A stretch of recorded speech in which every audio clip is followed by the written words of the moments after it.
afternoon, everyone. My name is Dr. Nolan Eccles. I'm the chair of the Charter Commission, and I am calling the meeting to order. The first order on the agenda is roll call and approval of November 1st meetings that will happen by our Secretary Bubba. Thank you. So, as the chair mentioned, I'm going to call your name. If you would just identify yourself by saying here or present. I'll start with the commissioners. Commissioner Crossland. Here. Commissioner Dwight. Present. Thank you. Commissioner Grant. Present. Commissioner Garth. Here. Commissioner Nolan Eccles. Here. Commissioner Sheridan. Here. Commissioner Riley. Present. Commissioner Intagliata. Here. And then I will also call the ex officio members as well. Director Ingracia. Here. Thank you. Counselor Hamilton mentioned that she had a prior commitment, so she is absent today. We had written confirmation of that. Director Jenkins. Right. Comptroller Green.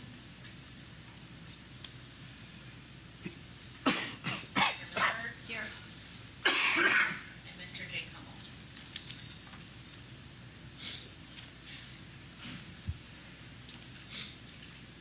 And with that, we do have a quorum. I'm going to go ahead and pause here so we can review and approve the November 1st meeting minutes.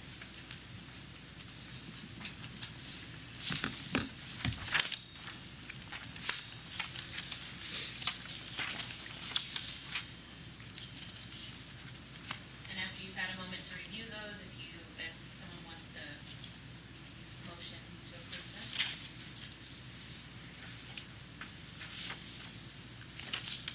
I move to approve the November 1st Charter Commission minutes. Second.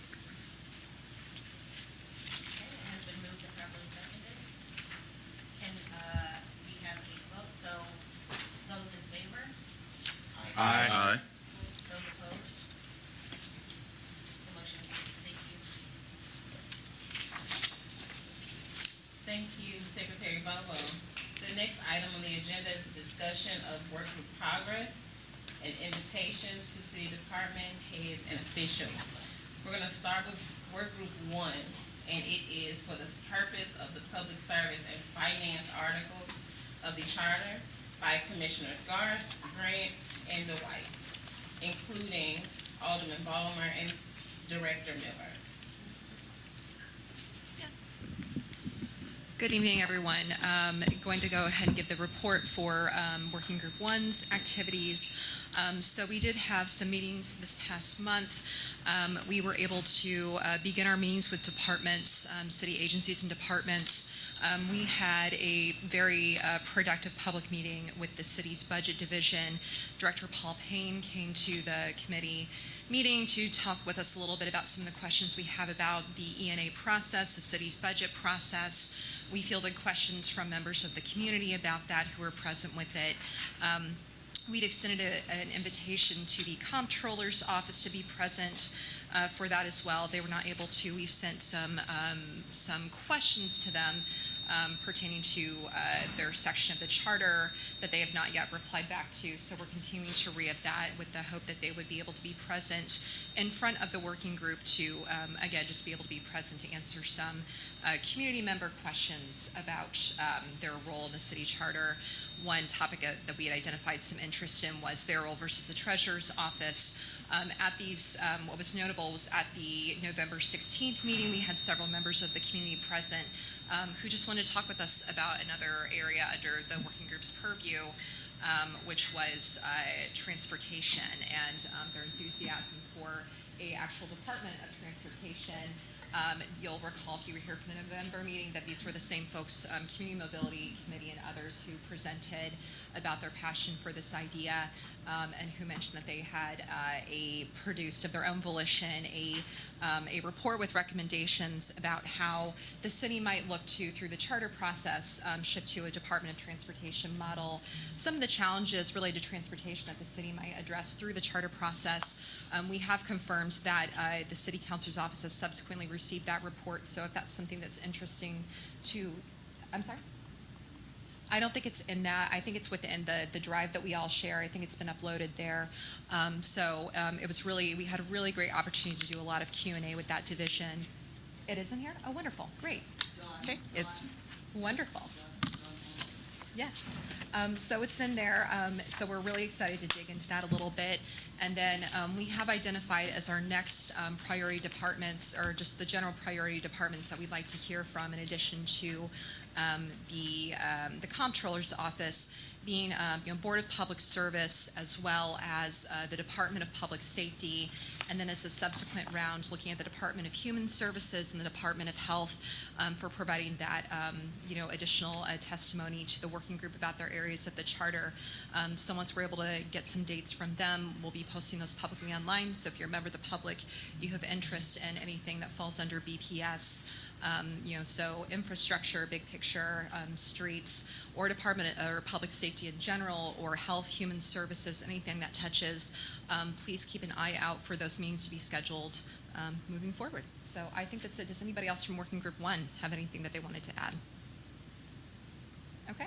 Well, I would like to add something, and this is not really in the form of additional information, but just leading toward questions that our work group has about how we're supposed to accomplish our purpose as part of the overall mission of what we're doing here. And I don't know, I'll raise those now as to whether they need to be answered now, or we have a general discussion about the efforts of the work groups sometime later at this meeting. That's fine as well. But so one is, Casey alluded to, we made an invitation to the Comptroller's office, and they were not able to appear due to a conflict. I am a little worried that we are not going to be able, we need to get information from the Comptroller's office. It's a very important part of city government. There have been public comments already about, for instance, the Board of E&A and its powers, whether that needs to be reformed, the budgeting authority that's given to the Board of Aldermen. So the one question I have is, like, what are we going to do to get this information? Like, what authority does our work group have to gather this? That's one question. The second question is what's obviously apparent has come up in our work group is there's a lot of overlapping issues with multiple work groups, right? So when you look at, like, for instance, the Comptroller's office, which is within the silo of our work group, but obviously extends to things like the Board of E&A, which is in our work group, but then talks about the power of the Board of Aldermen. We are getting into other issues. What are we supposed to do with this as far as we are developing and refining proposals? So again, I'd like to discuss that at some time tonight. So I think because it's for you all's work group that we discuss it as you're bringing it up, and I think that it's appropriate to do so.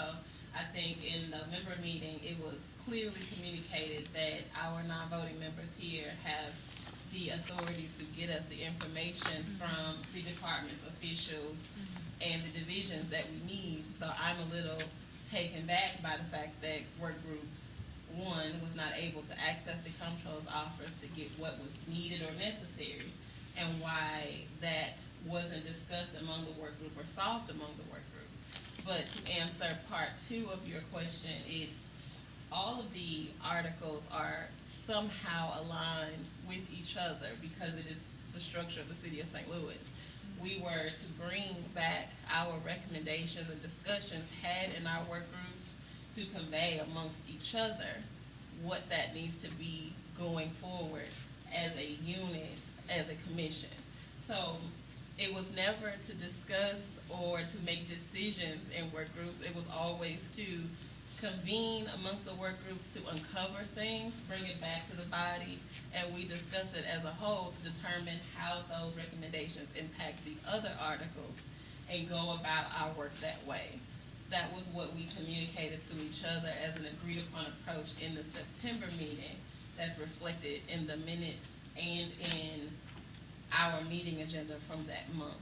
So it was always to come back to this body with whatever was uncovered as you're reading through and as you're working through and engaging the public on your articles, to bring it back to this body for the sake of discussion and debate.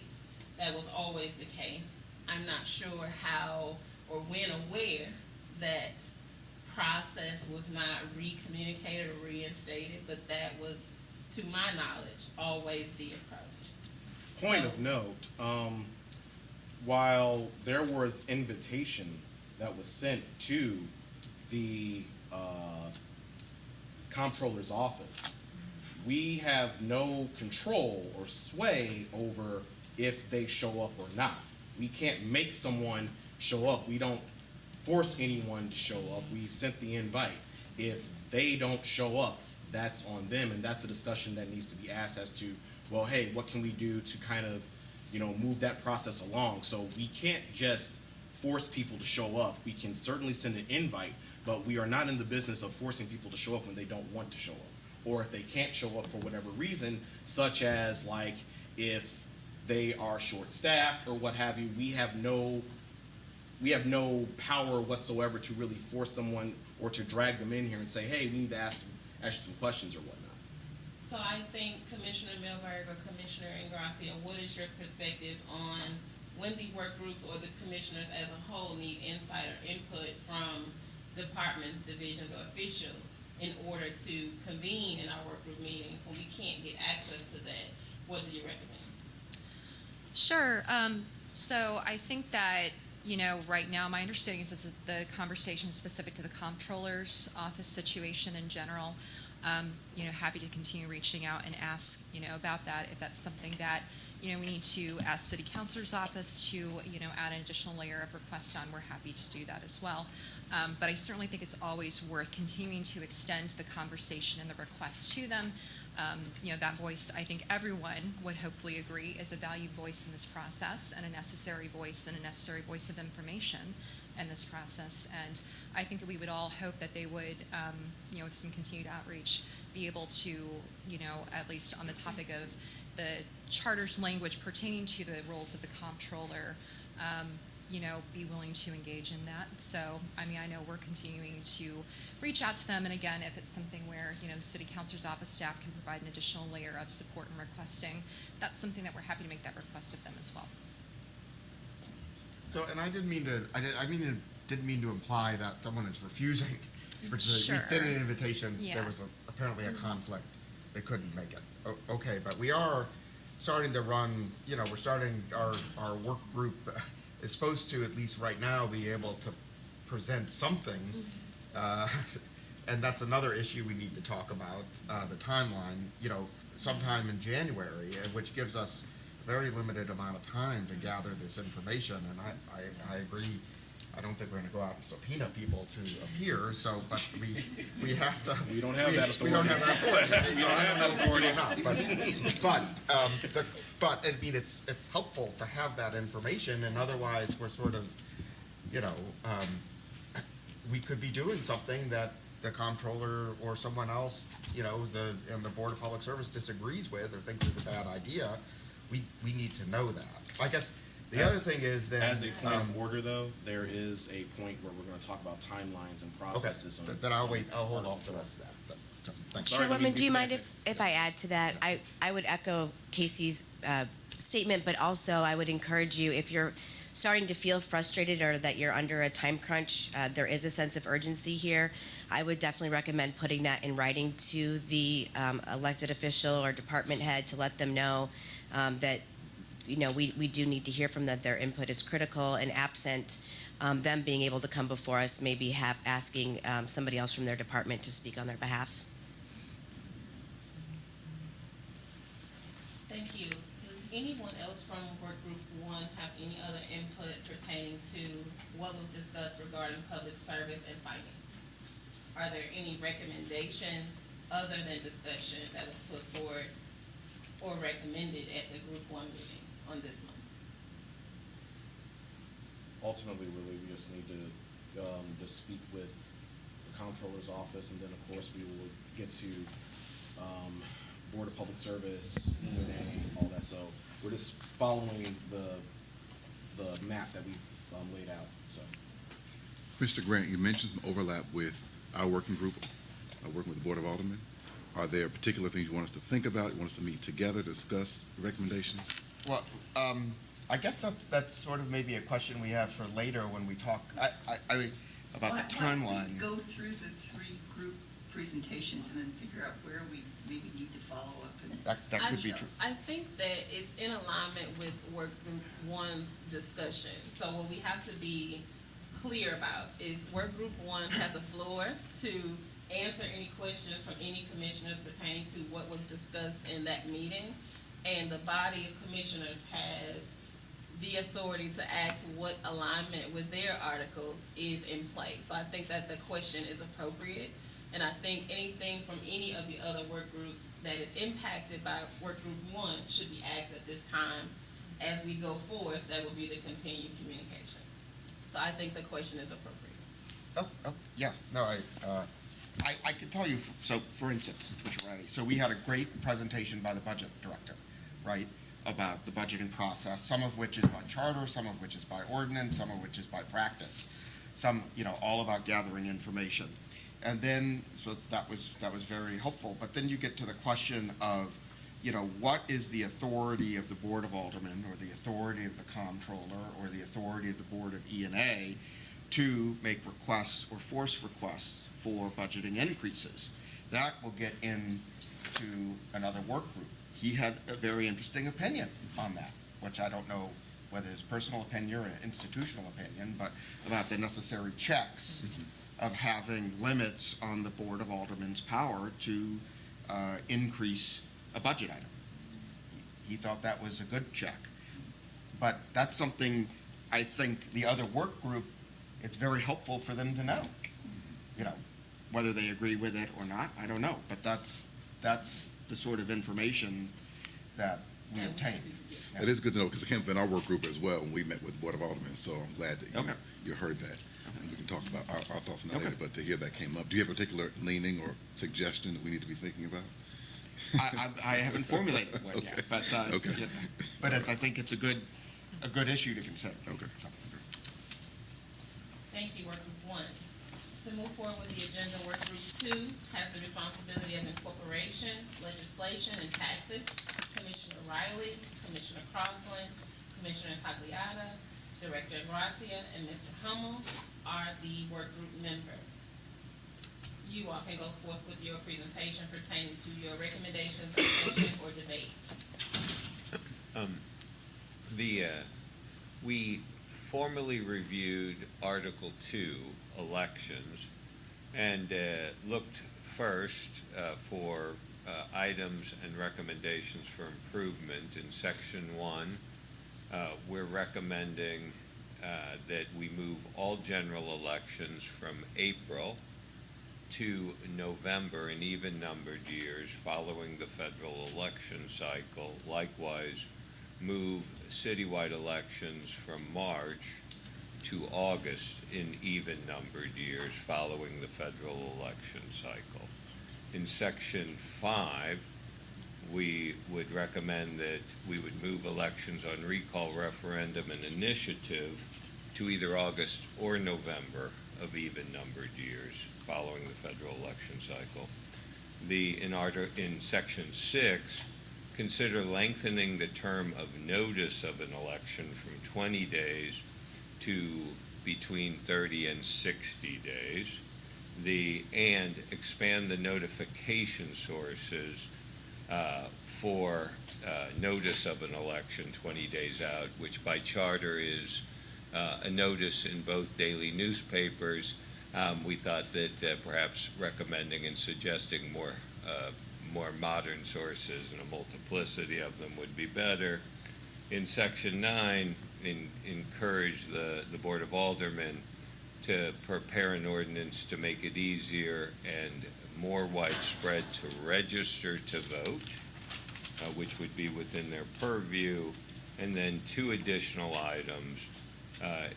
it seemed to us that it would make sense to encourage the state legislature to pass a law allowing city school board elections to also be held in either August or November of even-numbered years, and encourage the state legislature to pass a law allowing the city to conduct all elections with a citywide mail-in component.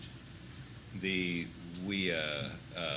work group members met with, along with Director Ingracia, met with Ben Borgmeyer and Gary Stoff, respectively the Democratic and Republican chairs of the Board of Election Commissioners.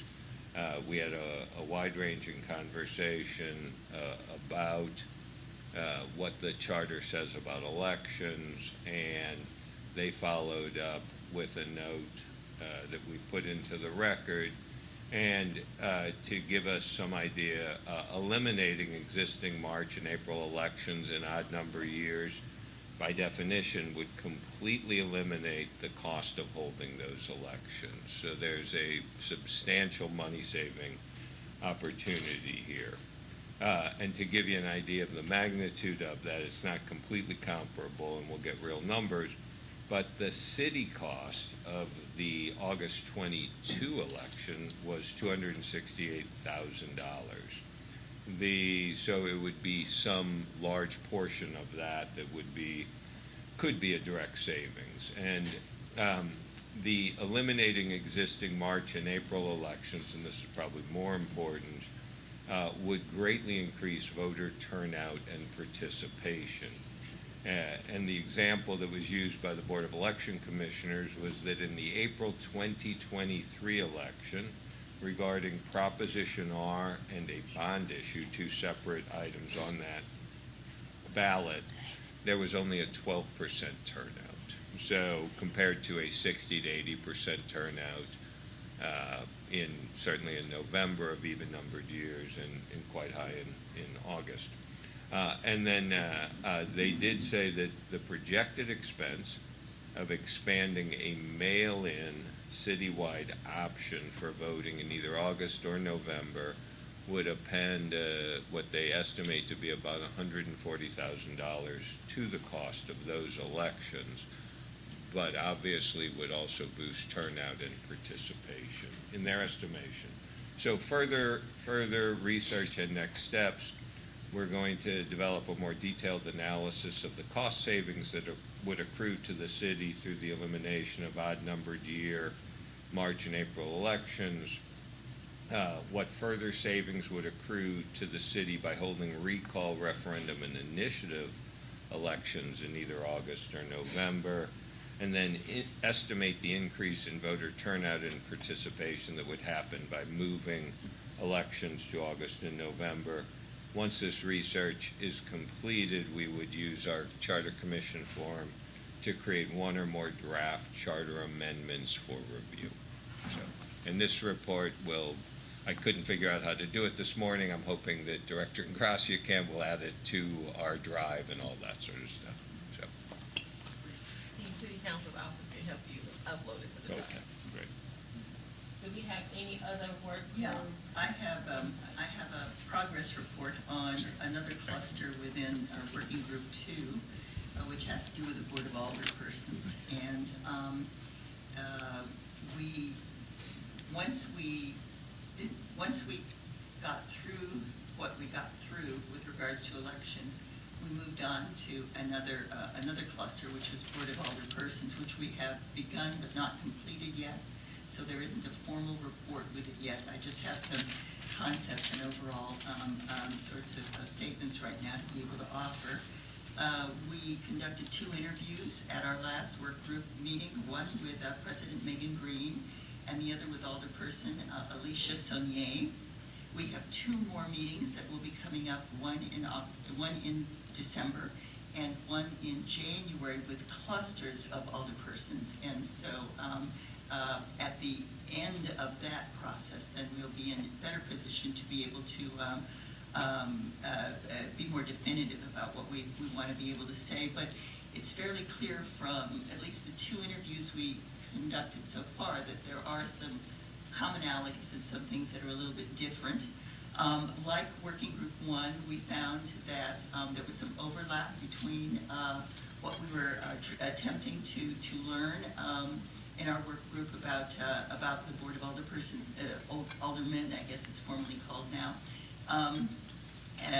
And because of their legislative component in the wider ENA, et cetera. So there were some places where comment suggestions were made from the two interviewees that were bigger picture issues, which I really appreciated, because I think that for all of us, it will help us better be able to discuss these issues when we start doing it as a larger group.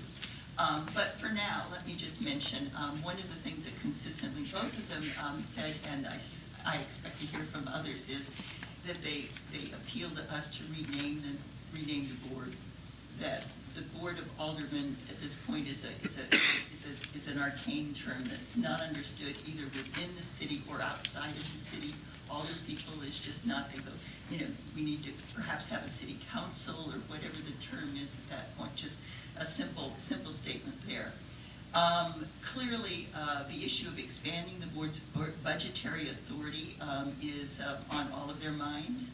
The question of being able to increase in addition to decrease, more like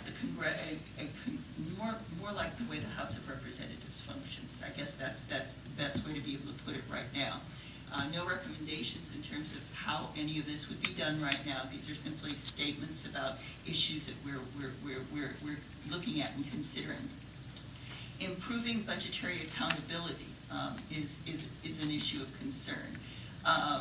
The fact that many people within the process have more than one boss is very difficult for people to be able to account for and be. For instance, they even mentioned the budget director, who at one point said, that he has 3 bosses. This is the challenge that they have with the whole process. Providing the board with legal and legislative support answerable to the board, that for them to be able to do their job as a legislative body, they need to have legal and research support themselves that is answerable to them.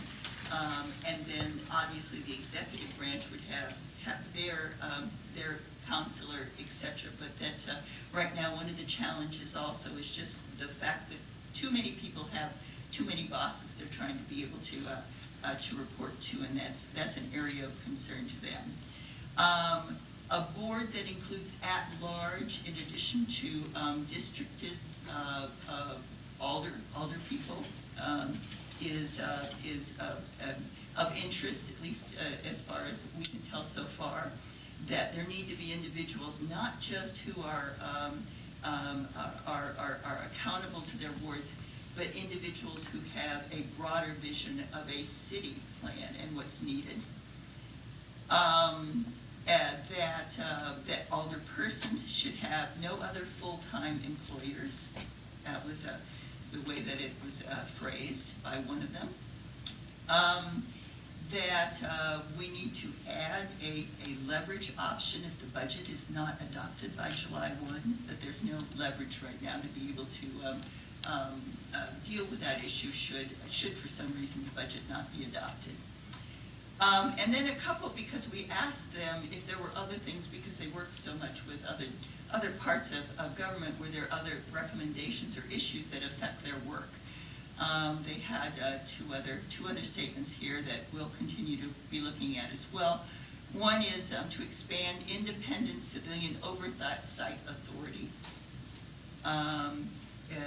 so that there is true independence within that process, and to add flexibility to fines and fees to enable, for instance, strategic code enforcement, different issues like that.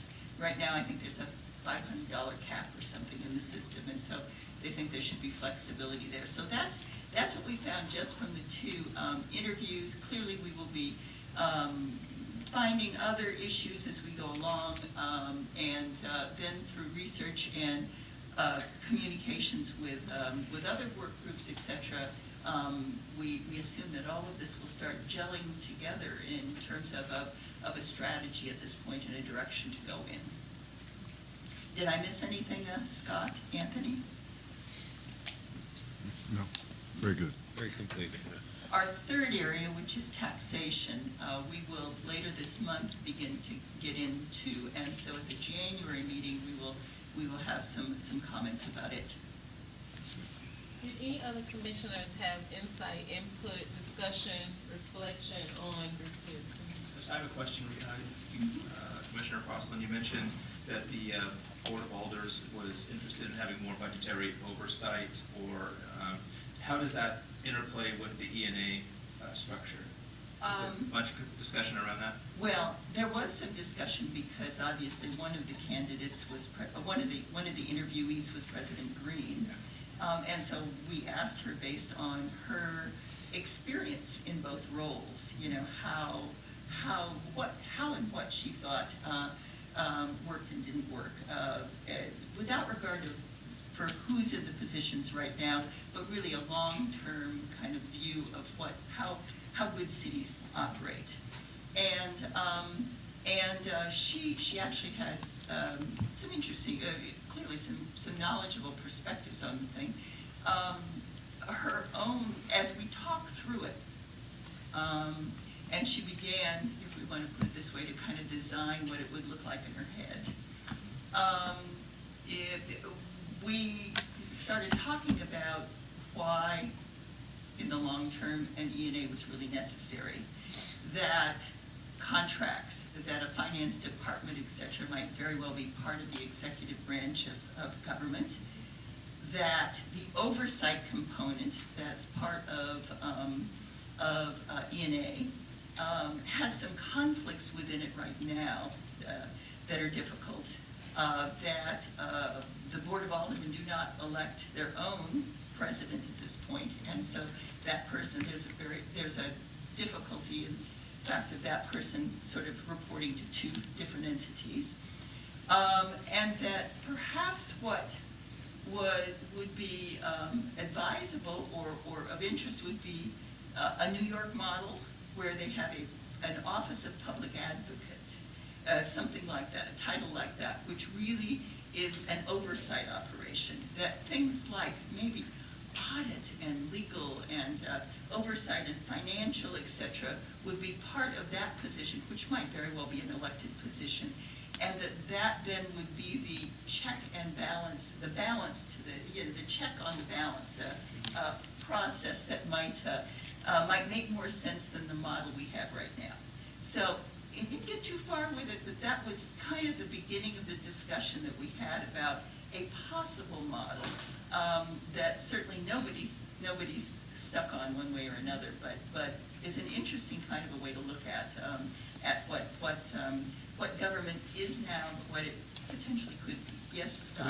There were two specific points there, and I don't want to repeat, but one was that the Board of Aldermen from President Green only has the ability to decrease the budget, not increase it. They think that would be an appropriate role, and then if the budget is not complete by July 1st, have some sort of leverage period where you go to the previous year budget. So. I just have one more, because you mentioned it in your comment that at the present time, the Board of Alder persons do not elect the president. The president is elected citywide. Was that part of the discussion of a direction one way or another of maybe moving that into a body elected? Yeah, we didn't get into that because, quite frankly, the E&A is not in our purview, and so we discussed some of this in relation to the Board of Aldermen itself because that's our work group, but we leave the rest of it till the larger body gets together to talk about some of these other issues. Thanks. No other questions.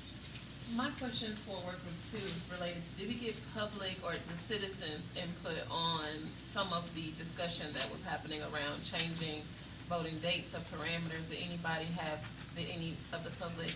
We did not. Okay. Chair Eccles, we actually had a bit of that in ours. There was talk about elections because of timeline to get the budget done. And so that was gonna be my question to group two, was because of the fact that we have a primary, which is February, March season, then all of a sudden the general election's in April, and then, oh wait, now we're in May, and then the budget kicks off July, so you only have maybe like this small window. So anyone that's been elected to aldermanic position or any other executive position, now they're scrambling to kind of go, okay, I just got my hand off the Bible, I sworn in, now I'm rushing to get everything done. So was there any kind of discussion about that? Absolutely. That issue came up. I think Alderman Sonier, in fact, raised it because she said when she got elected in April, she suddenly had to do this crash course in order to be able to, and she worked like crazy, but suddenly it was a few months later she was having to deal with budget at that point. And we specifically asked her if the election then were the previous November, whether that would have eased that transition, and she said it certainly would have. Okay. Thank you. My other question pertaining to what was discovered in group two is, are we going to engage all of the alderpersons in the discussions pertaining to the Board of Aldermen? We have two more groups, and all alderpersons have been invited to attend one or the other, and some of them are still, I think, RSVPing, right? Or have we gotten responses from everybody at this point? We still have not received responses from all elected officials. I've sent 3 emails. Okay. But they all are being invited to, and they can choose one or the other session. Do we have any more discussion or debate pertaining to group two, the incorporation, legislation, and taxes work group? I'll just underscore 2 points. One, we addressed this question a few months ago in terms of gender-neutral language, and so that was a question that was raised right off the bat by President Green on how we want to talk about the positions changing to a city council kind of language. I want to underscore that, and also the need for citywide positions that are elected by the entire city, so that we're not fighting for the needs of our ward, not serving the whole of the city. I want to underscore those 2 things. Okay, I think that's a great segue into group three, so that Commissioner Sheridan can share his insight pertaining to the consistent pronouns, and Secretary Bobo can discuss the language work that she's been doing. So I'll segue into group three, which has the responsibility of the articles pertaining to executive, personnel, legal, and miscellaneous. Myself, Vice Chair Sheridan, Secretary Bobo, Comptroller Green, City Councilor Hamilton, and Director Gray are all the commissioners assigned to group three. I will pass the torch to my vice chair in order to discuss where we are with our work group discussion and recommendation. Yeah, Commissioner Riley, thanks for mentioning the gender neutral language. There's a couple of models that we've looked at. The easiest way to describe it is that the documents remove all pronouns and just use nouns to describe the roles. So while it may become a little bit more cumbersome and tongue-tied to continue to say the mayor or the comptroller over and over again, or the mayor's office or the comptroller's office or the mayor's appointee or the comptroller's staff, the models that we've looked at in a couple of other cities, that is the direction it's going. I think that that's probably the safest, and when I would say safest, I don't mean politically safest, I just think the most accurate, because these are roles and responsibilities and policies that are tied to specific roles within government. So that's one I think we'll continue to look at. One of the other issues that, and this has come up not necessarily just within our group, but I think even in our discussion tonight, is it's very difficult to look at each of these articles in isolation without the connectivity to the other articles. And I would say, the article pertaining to the mayor is quite limited within the scope of a city charter. The amount of column inches devoted to the mayoral position is quite limited, and so viewing that just through the executive branch lens and not seeing the interplay with the other branches of our government, or how that role interacts within the city, I think is one of the things that I'm looking forward to as these conversations continue. Is the discussion of how the city needs to be structured from a charter standpoint going forward, and looking at how, pulling lever A, what it does to, switch B on these types of things. That's all I have on my side, though, for right now. Secretary Bobo? Yes, so, similar to kind of what the vice chair mentioned and as others have alluded to, the language piece of it that I was researching, certainly we want to make edits and incorporations to the language in order for it to reflect present time, and also give some wiggle room, I guess you could say, for lack of better words, for the future and what that could look like.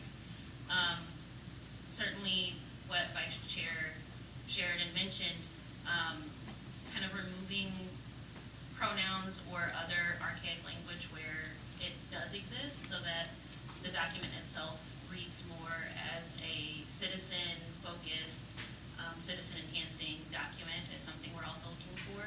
I know that we are likely going to have meetings where we actually engage these individuals that we have put calls out to have meetings with and have documentation from, to get a better understanding of how they might see the language shift and change. As was mentioned earlier, what we've seen in other city charters that are similar in size to ours, the sections that you see enumerated for the mayor are quite small in scope. They don't. It doesn't really go into depth. Other cities of our size also have different titles, if you will, that really go into who's managing the city in support with the mayor. So thinking through, is there language, and this I think ties into other work groups, to incorporate a city manager of some sort, or an actual person who is tasked with that executive piece in support of the mayor. So that's what I've been looking into, and I will pass it over to you for your updates, Chair. Thank you. My updates looked more in alignment with the other two work groups as they impact our work groups pertaining to framework of the articles. So when we talked, I think each work group mentioned checks and balances, and what I'm finding more of my recommendations or my purview to be are in alignment with the lack of structure consistency within the articles. Some of the articles have some sections, some of the articles do not have some sections. You all spoke greatly to some of the checks and balances, holes being missing, some gaps in areas pertaining to who answers to who. Some people are answering to people. I'm seeing that some people are answering to the people directly, and we just don't have a documented, consistent reflection of it in the articles for each article. Some articles have it, majority of them don't, and they're pretty inconsistent. So my recommendation within our work group was that the consistent framework of the articles be the same. And those sections would be history being the first section, second section, chain of command, third section, qualifications and requirements, fourth section, duties, fifth section, reports, sixth section, terms, seventh section, financials, eighth section, vacancies, ninth section, liabilities, 10th section, duties upon absence, section 11, removal, and then definitions. And I came to this with a total analysis of all the articles, a comparison to 12 other cities' charters, and the historical research of the City of St. Louis charter reform that I want to reference. In our work group, I compiled a total of about, I want to say 40 or 50 pieces of literature and research pertaining to the City of St. Louis history and the creation of the charter and how it was formed, what was taking place when the charter was created, and all types of different research bases for the sake of our work group understanding the executive landscape of the City of St. Louis in order for us to have the historical understanding of the charter before I went into looking into other cities and other dynamics. So I wanted to make sure I recommended a consistent framework for the charters So things like checks and balances and the chain of command can thoroughly be communicated in the charter versus it being a supplemental document somewhere else and another document to look forward to. There are some amendments and some other items pertaining to the charter that are not consistently documented or listed. And so my recommendation, or our areas of recommendation, are around consistency so that we can convey to the public what items really need to be addressed and what items really need to be discussed with complete transparency. Right now, the charter it omits a lot of things in a lot of areas. That's work group 3's perception, our recommendation, our reports. Is there any discussion, debate, conversation pertaining to our work and our purview?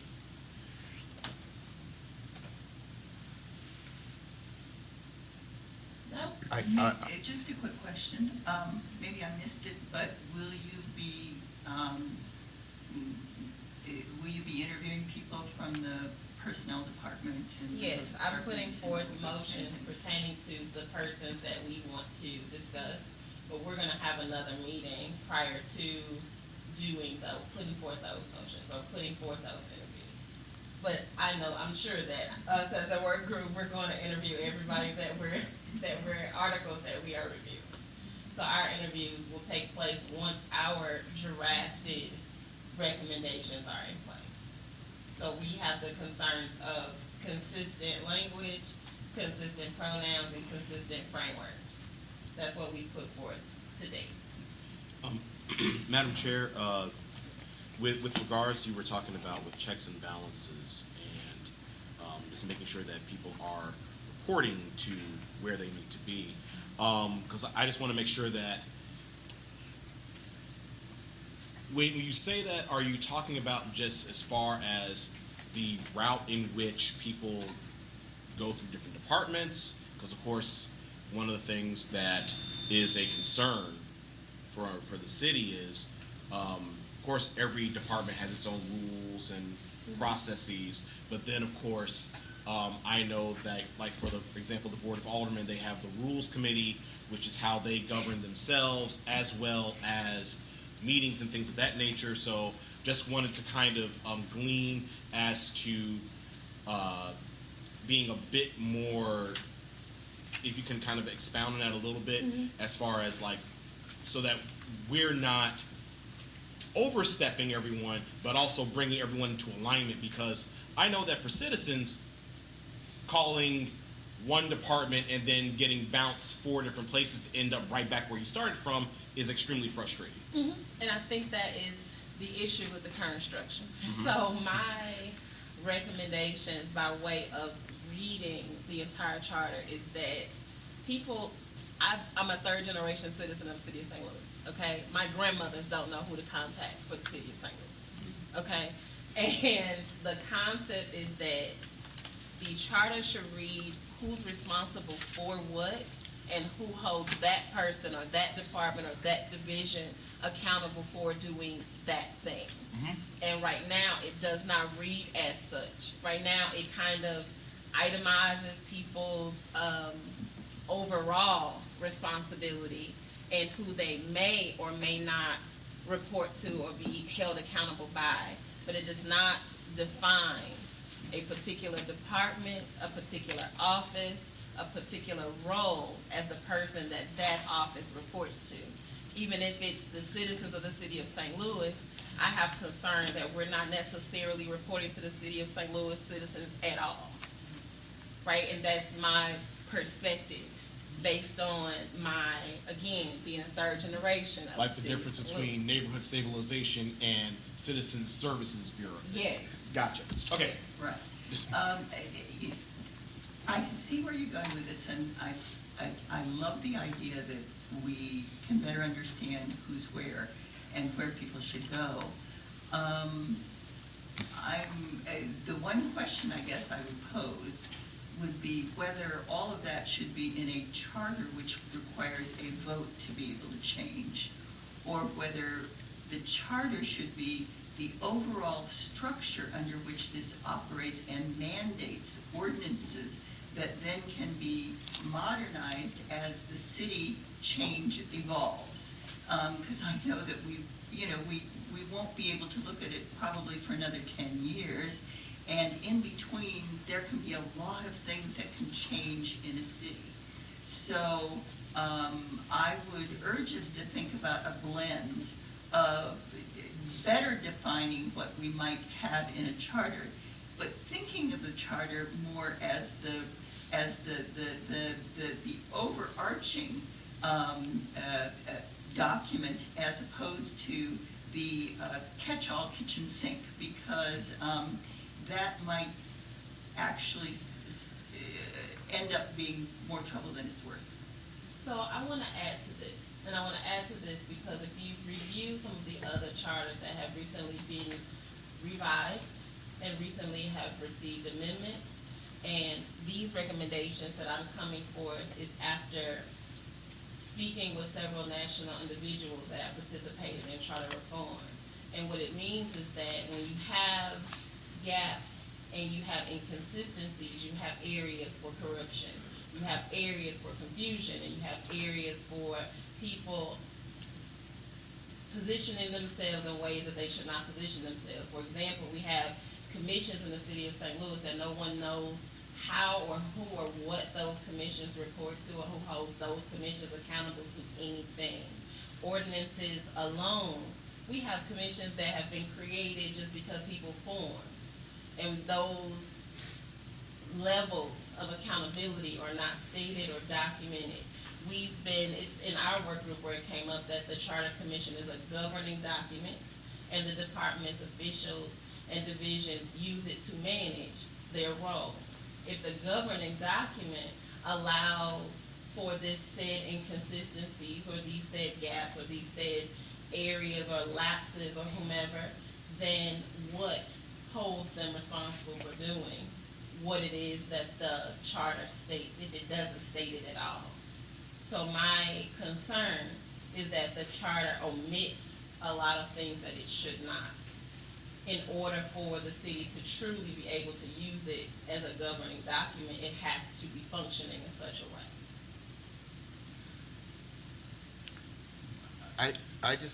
It sounds like your working group has not fully explored the personnel issue yet,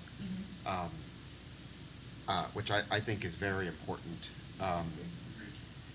I think, I don't have any set views on it, but I think it will be very important to address the current civil service system.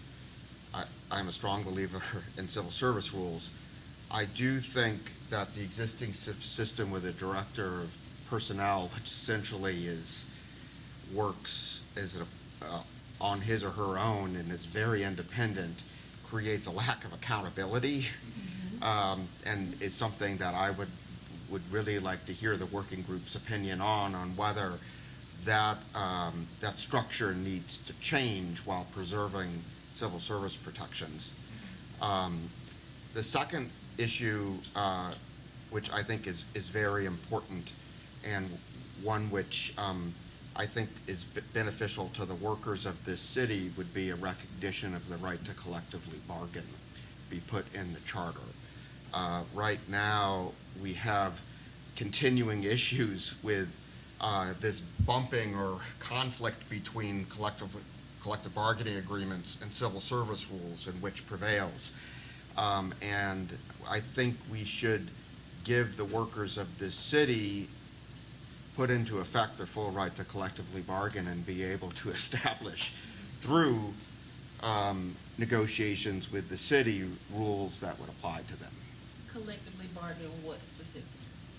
Rules related to discipline, promotions, seniority, layoffs, recall, all the typical types of items that are in collective bargaining agreements in the private sector and in many, many states in the public sector.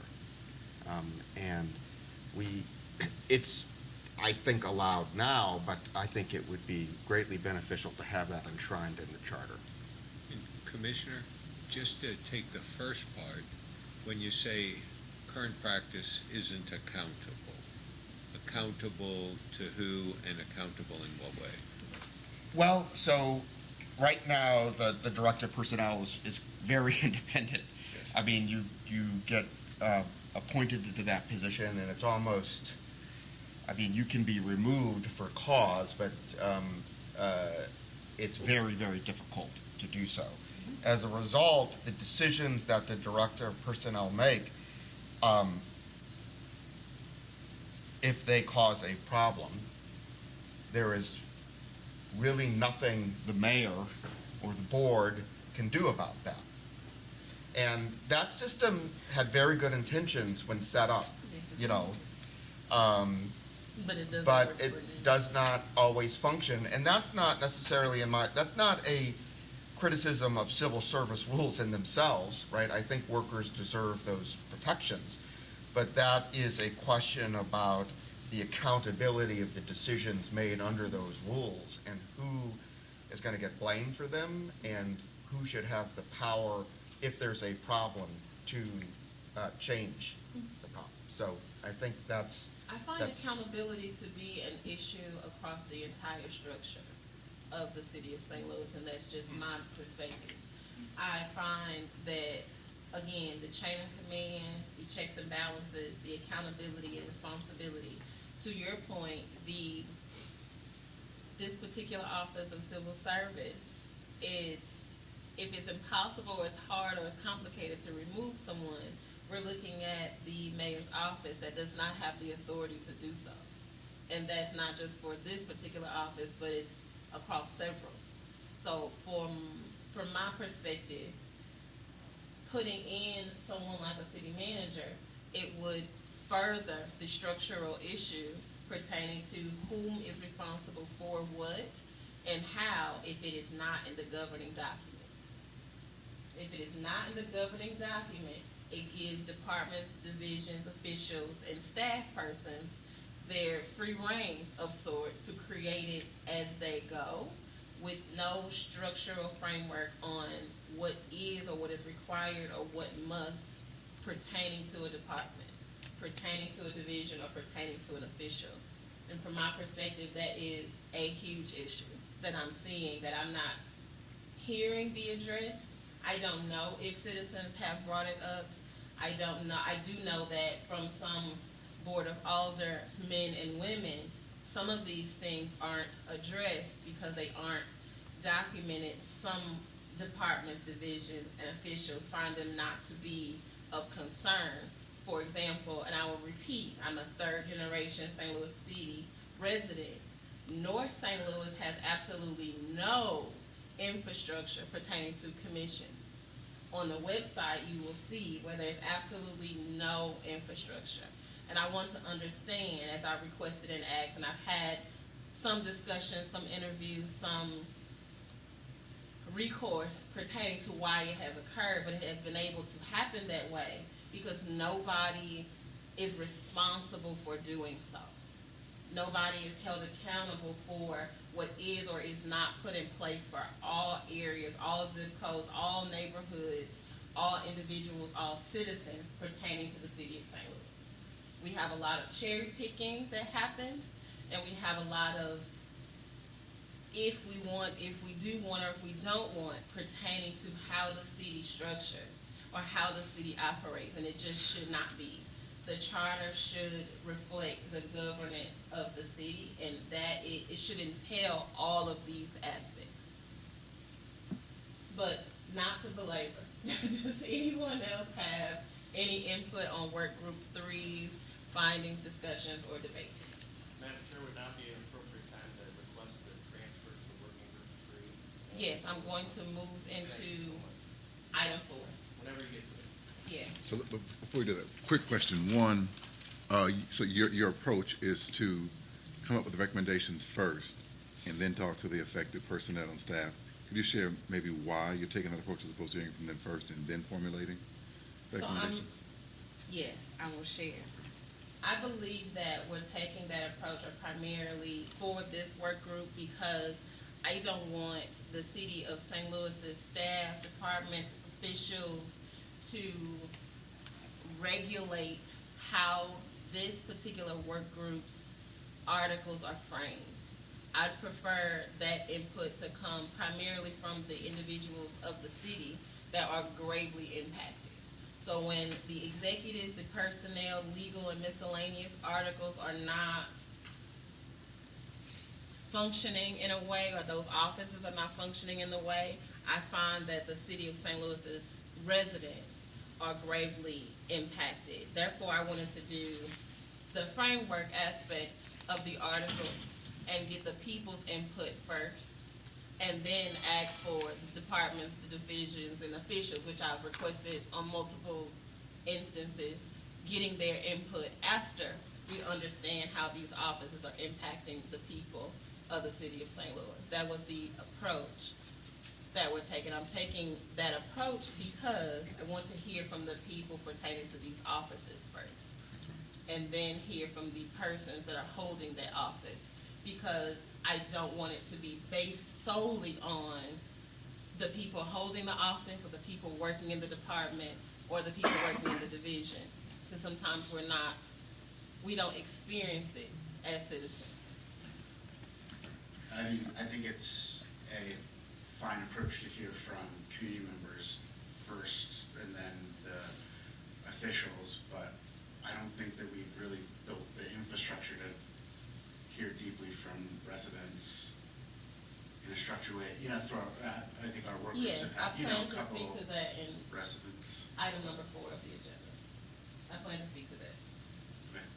So But I will say to- that I had a similar concern Yes. with our articles.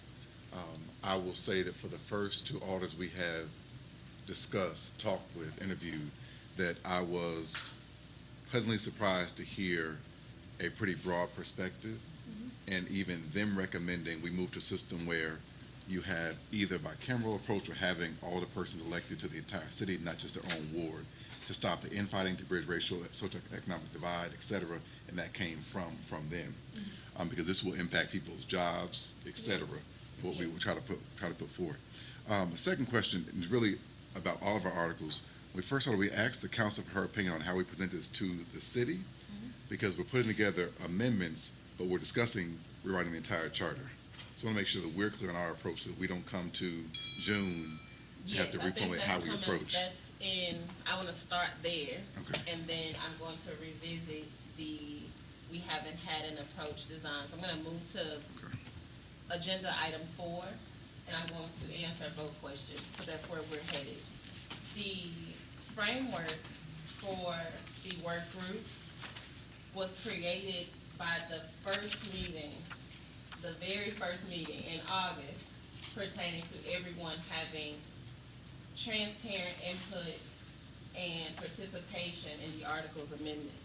I'm not sure if you all recall or remember the very first meeting, but that is why the work groups were created, in order to give everyone effective oversight over the amendments. That was not a chair, vice chair, executive board decision or whomever. That was something that we agreed upon would be the best approach to broadly overseeing all of the articles. The second thing is, there was no determined, I want to start with a question. Commissioner Milberg and Commissioner Gracia, are there standard operating procedures for commissions created in the city of St. Louis? So for any commission or board that is created pursuant to an ordinance through the Board of Aldermen process, like you and I previously corresponded about, for that particular board, for that particular commission, that entity would then determine its own rules. There's no ordinance, there's nothing within the city charter that specifies how any particular board, commission, et cetera, that's created through an ordinance passed through the Board of Aldermen is required or mandated to operate. Thank you. So with that being stated, Commissioner Dwight, we literally did not have and do not have a framework for how to do said functions of this commission. No commission in the city of St. Louis has a standard framework in which they have to engage or have to meet or have to do any particular thing. The commission convenes to determine, decide, debate, discuss, and create those items. We have not done that work. We have not done those things.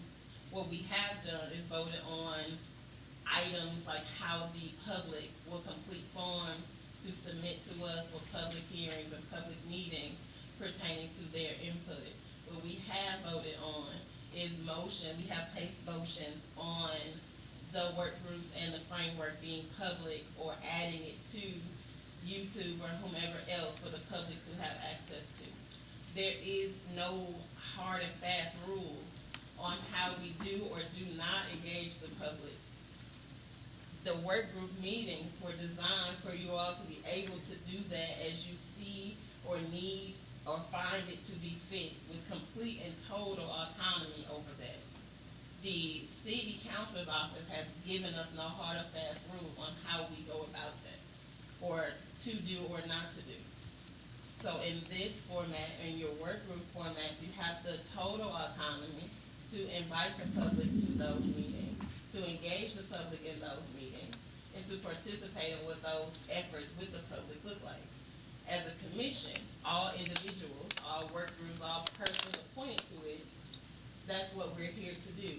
And no time, I don't believe, has any effort been placed to omit public opinion and public perspective.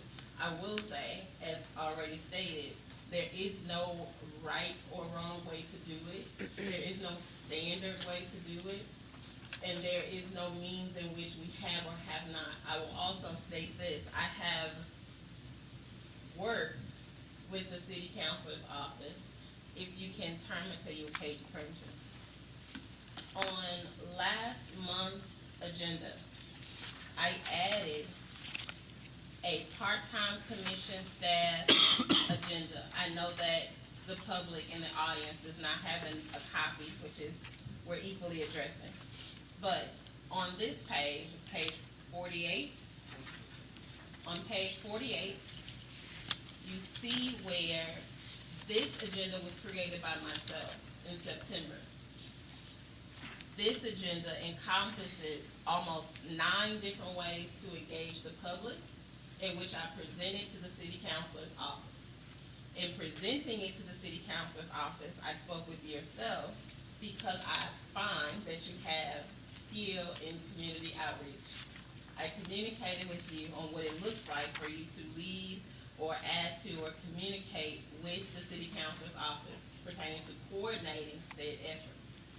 These efforts included departments and divisions and officials participating in commission work, community citizens, that includes neighborhood associations, St. Louis City community organizations, St. Louis corporations and businesses, proposal reports and amendments, training, development, and briefs. That's number 2 on the agenda for the public. Number 3 on the agenda is public meetings and special meetings, in which we voted in October for each working group to put forth special meeting recommendations, and they be voted on in this body. That item also includes logistics, Chair, agendas. I have to interrupt you. So give me a second, because I want to continue to go through so the public can understand what's on that agenda pertaining to engaging the public. So I can completely answer your question pertaining to what was brought up in November, that the public was omitted or somehow there's been a deflection for including the public, and that is inaccurate statement.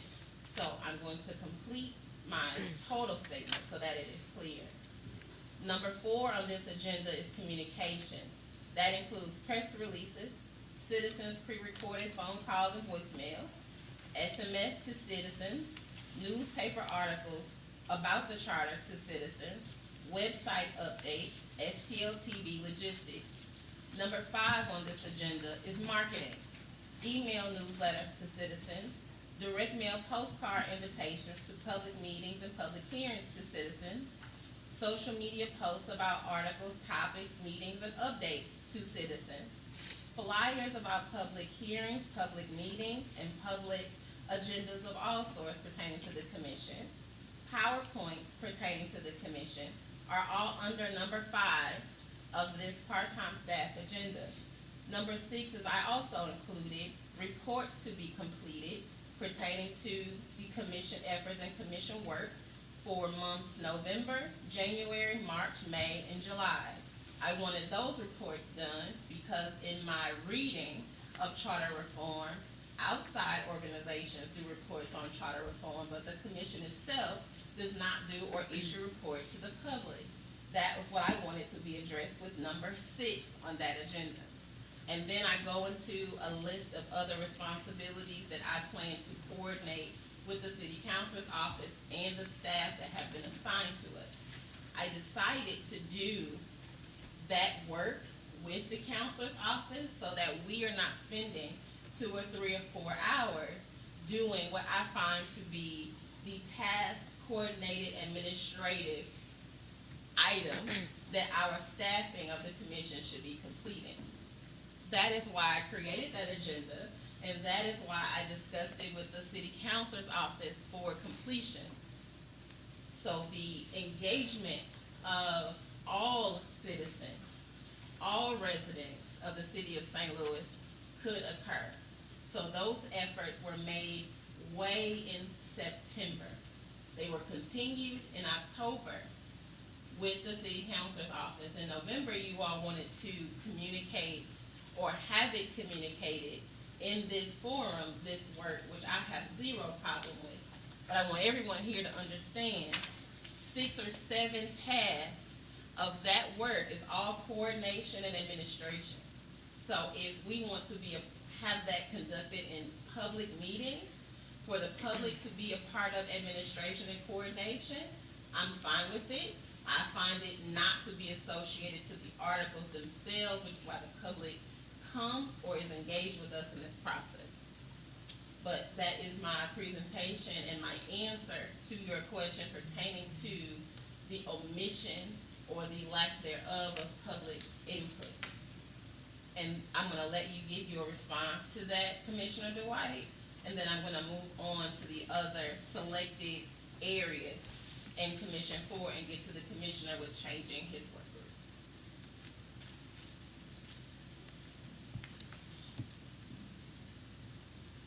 Chair Nolan Eccles, with all due respect, I think one of the most key things in your response that you repeated over and over were I decided, I created this, I pushed it forward in the agenda, I told the officers to do X, Y, Z. In your role as chair, there's quite a bit of supporting coordination ahead of meetings, but is not to make decisions about how this body actually operates and the values that we seek to live in than with our operations. I think it is a misunderstanding of the role of staff versus the commission to put all of that onto the staff, and frankly, I think the way that you've communicated with them in emails has been inappropriate and at times disrespectful. On top of that, that is part of the role of the commission. I have been on 3 commissions, public commissions. You're correct that there is not a standard operating procedure, and I think it would be great for that to exist. But that does not mean that the chair comes in and creates all of the decisions about how they'll operate and then enforces that onto the rest of the commission. We have brought up the desire for community engagement at several points across the meeting so far, and at almost each one of those, you specifically remove the opportunity for us to have public discussion. In this agenda that you created it without any input from me. You sent it to me. You then told me different things by text, as well as by email, as well as to other staff members, and appointed me as chair of a communications and engagement committee, to which I had not been previously asked to participate in. I have a lot of experience in the values and principles that go into deep community engagement. The Ferguson Commission is the most deeply open and community engaged process, and I was on the staff for that. And we are not living into those principles. And I really don't appreciate the way that you just did this. So, Commissioner Dwight, I will state this. I find what occurred in November meeting to be very disrespectful to me and my efforts pertaining to the being chair and doing and taking on the work that this commission calls for. So I find that to be disrespectful. I also find it to be disrespectful that yourself and other commissioners have decided that I don't have the same level, if not more, experience pertaining to how boards and commissions are convened and organized. And if you look at the total landscape of these things, staffing handles these items that are on this agenda. Commissions convene to discuss what they would want to happen, as stated in the very first meeting. It is coordination that occurs with the staffing of the city councilor's office. Coordination means that they have some part and some participation in it being completed.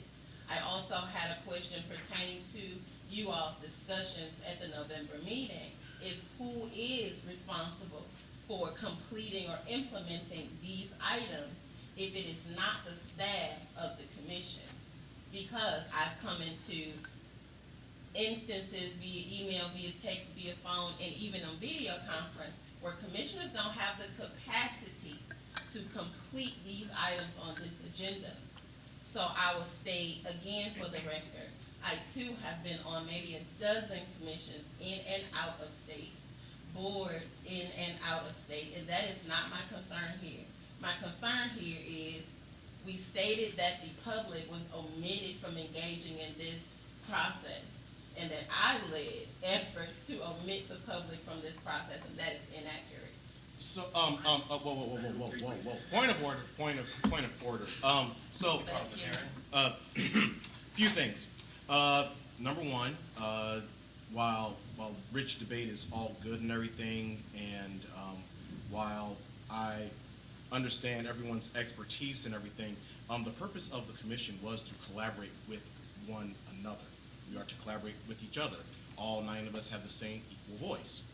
And so that is what the overarching point is on that. In addition to that, I don't think that anyone is shirking anyone's expertise. So we don't need to have a public, contest over who served when, where, why, and how. That's not going to get us anywhere. The other point is that as it pertains to where we are right now on the agenda, again, it's about collaboration. So if we are to collaborate, we shouldn't be playing out a spectacle of, the I, me, but it should be we. And yes, we do need to have public input, because the public has been clamoring for that. Correct. And already with the emails and everything, keep in mind, those can be sunshined. Mm-hmm. And already this commission is already under litigation, which of course we can't speak very openly about it, but Correct. We are being sunshined, which means we are being watched. Every single thing we say, everything we do is under a microscope. Mm-hmm. If we are not walking in unison, that becomes a major problem. Correct. For that, I'm going to move to the other items that needed to be discussed by Commissioner Gray and other commissioners. And to further, Commissioner Garth was here in my absence and in the Vice Chair's absence pertaining to last month's meeting, that anyone can revisit and find that meeting was not conducted in a way that was about the articles or any of its work. So I want to get to overseeing or getting back to what is that we need to answer pertaining to timelines, processes, and work group confirmation. So it was stated Another point of order, Madam Chair. I'm going back to it. Thank you, No, Commissioner Gard. I'm just saying that the way that in talking about the meeting and everything, again, that was on the point of things being collaborated and being discussed. And of course, as always with a lot of things, even with commissions, I know that you have served on many commissions, as has other commissioners as well, that the way things are normally done is in that things are introduced and then discussed and then decided on. Correct. So Just want to get to the process. I want to go to that, where they were introduced and discussed. The work group format and process was introduced and discussed in the January public meeting.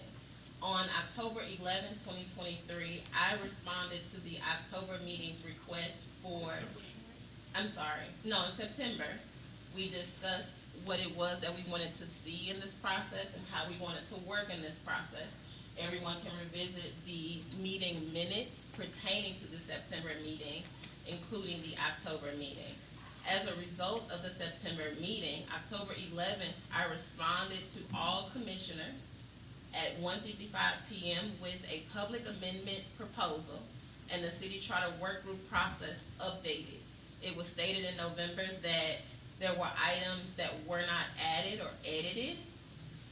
If you click the document, the very first document on the October 11th email from me, you will see where I added Commissioner Dwight's request for marginalized items or disparity communities to be added. They're even highlighted in blue.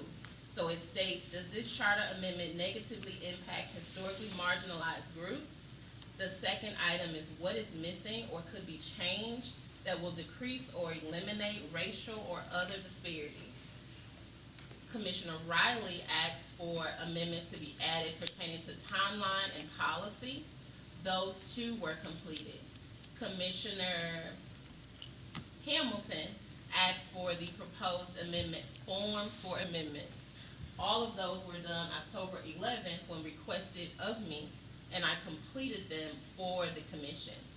It's in the October 11th minutes. So to answer the question, Commissioner Grant, pertaining to the processes or the timelines, we reviewed those as a commission. You all asked for this document to be created, and that is what I did as a response. Madam Chair, could I just make one comment? Go ahead. It's an enormous amount of work that you've done so far. First of all, let me say this is an enormous amount of work.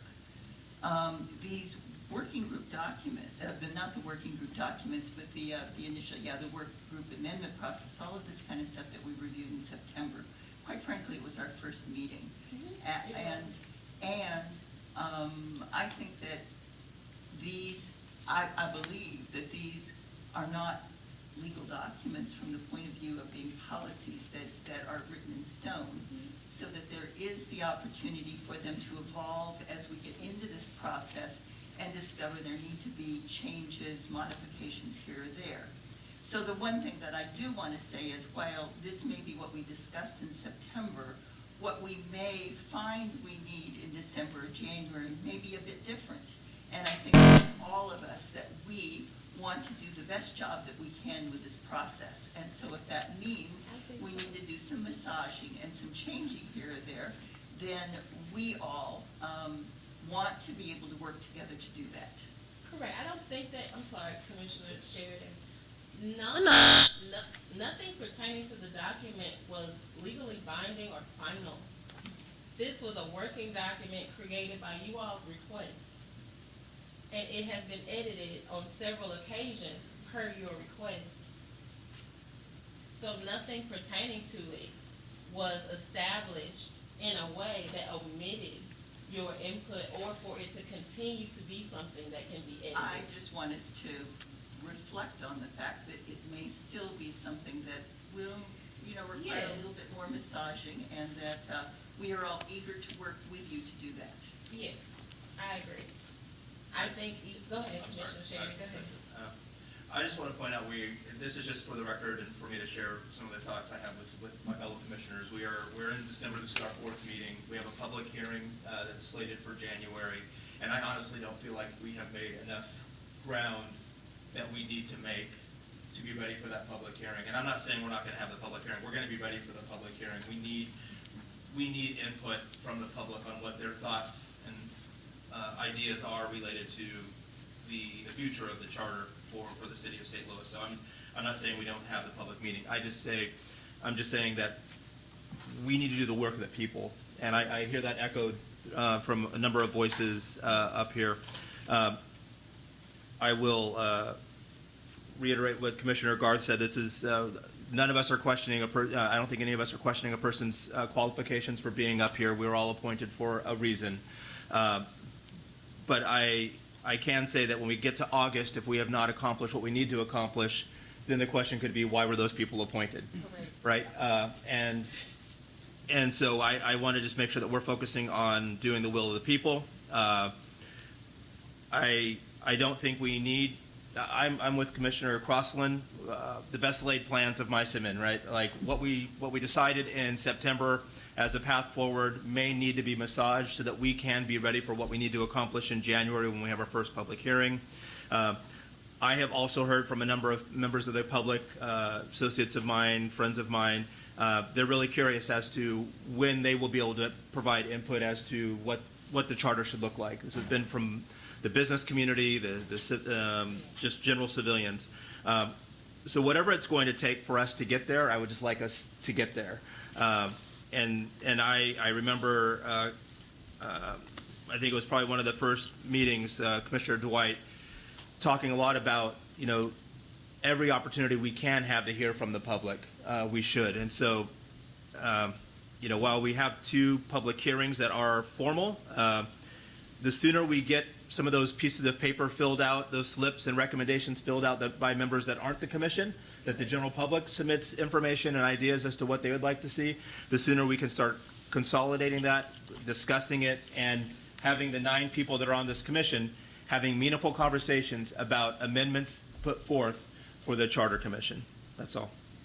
I would like us to discuss the timeline that is also pressing to all of us, and we're all communicating different concerns pertaining to the timeline.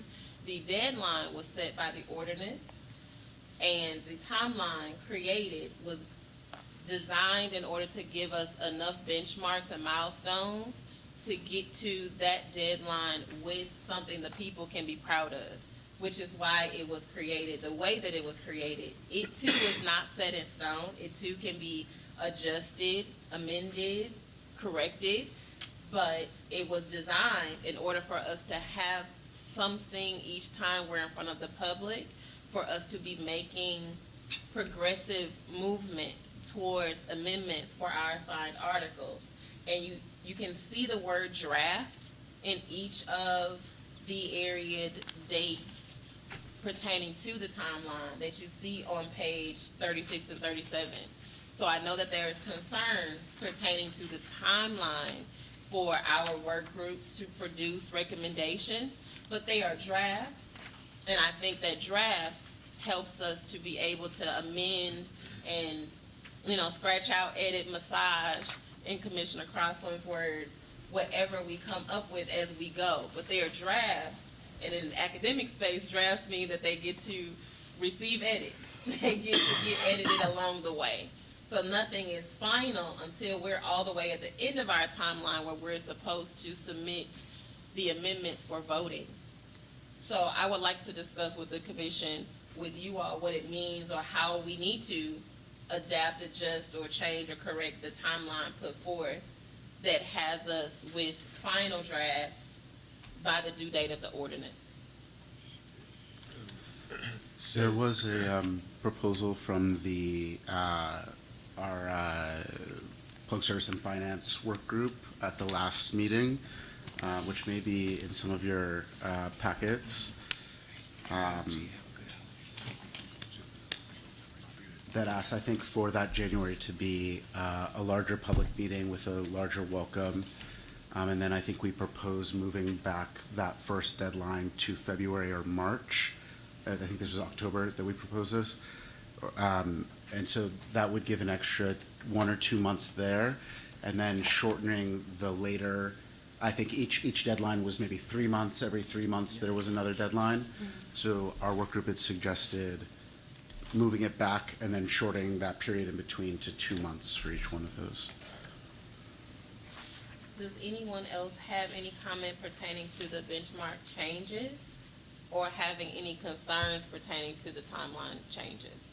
Well, I think from the point of view of Work Group 2, that being able to utilize January for not just the additional interviews with alder people and the taxation individuals, but for some community input into those specific items before going to the larger meeting, perhaps near the end of the month, would be really useful.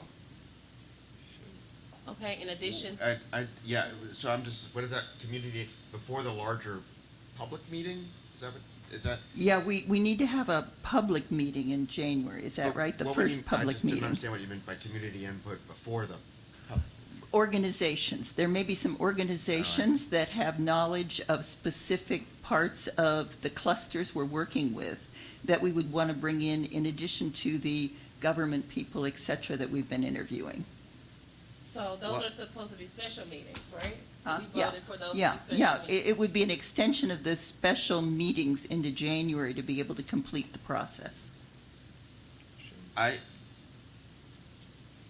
I would rather hear from I think it's incumbent upon us to hear from the public, Yeah. first and foremost. And I think that's what we should prioritize. I agree with you about that, but David raised the issue earlier about having something to start the conversation with them about too. I guess that's, I don't know about you, but I can respond a lot easier to something that's there and say I like it or don't like it, as opposed to starting from a blank piece of paper.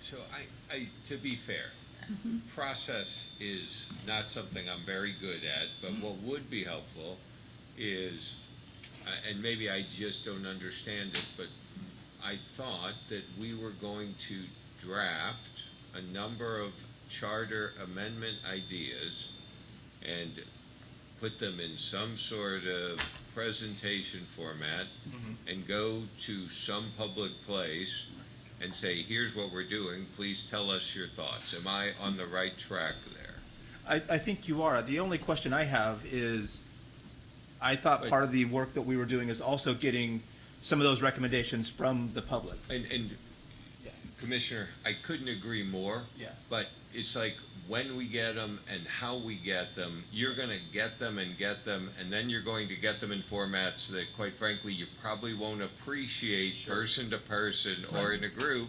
Yeah. But I think that it's always better to start. Yeah.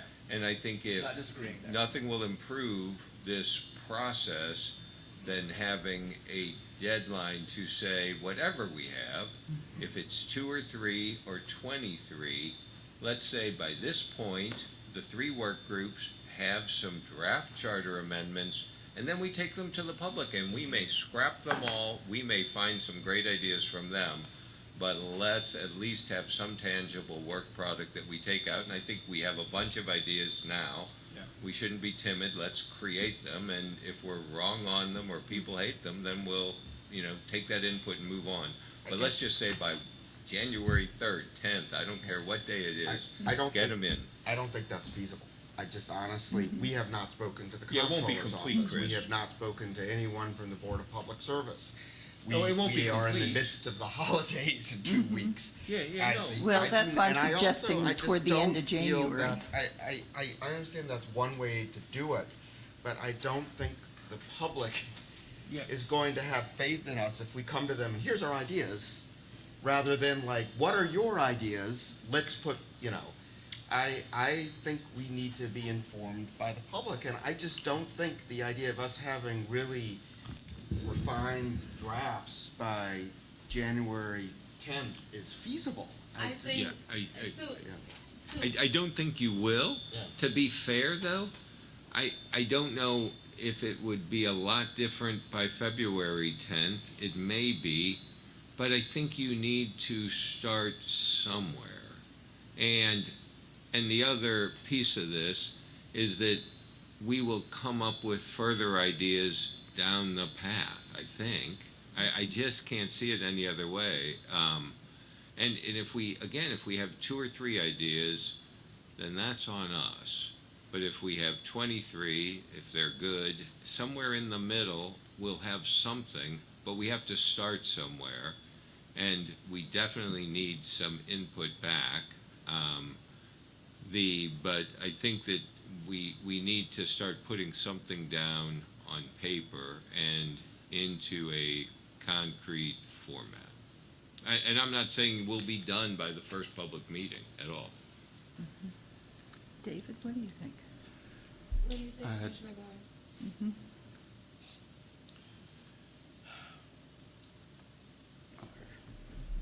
As far as the timeline goes, there still needs to be enough time to make sure that we're gathering the information that we need from different departments. Again, there was a question that came up tonight about even that the comptroller's office didn't show up. Of course, we are in the holiday season. So right now, just about everybody is already checked out. I'm pretty sure everyone in this room is already checked out. We got Christmas, New Year's, everything else going on. At the end of the day, I do agree with one point that was made by Commissioner Intagliata, where, yeah, we do need to kind of have a starting point. At the same time, what I don't want this board to do is to just jump out there with any old thing and say, oh, well, we had this timeline, so we're just going to throw this out here and see what sticks. Well, it's just going to slide off the wall, and then people are wondering, well, why are we doing that? So I would much rather us, yes, if you're going to make an omelet, you got to break some eggs, but let's make sure we, put the eggs in the right container and everything and not just throw them any old where.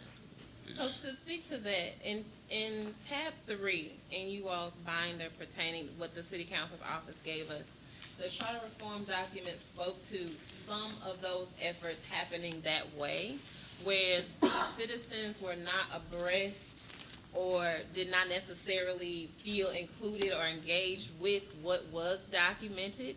So when it came time for the votes to occur, they knew that those amendments were by way of the divisions, the departments, and the officials, and they weren't reflective of the people.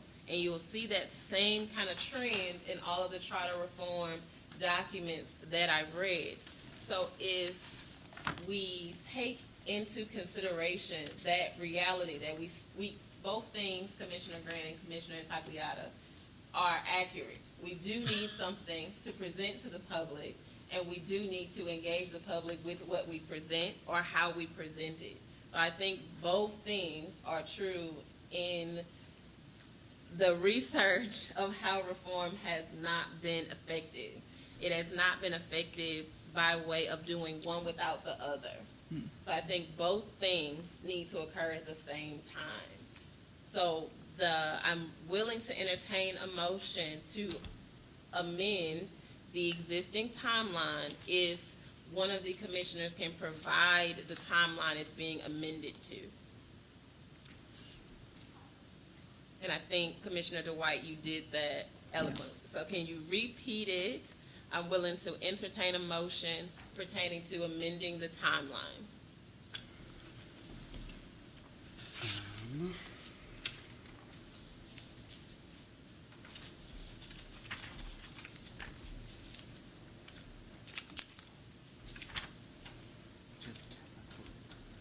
Page 36.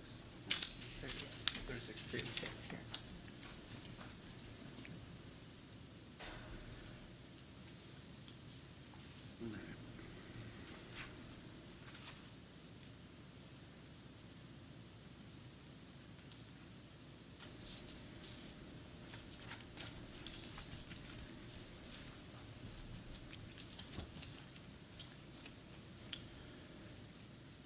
So the proposal would be to move the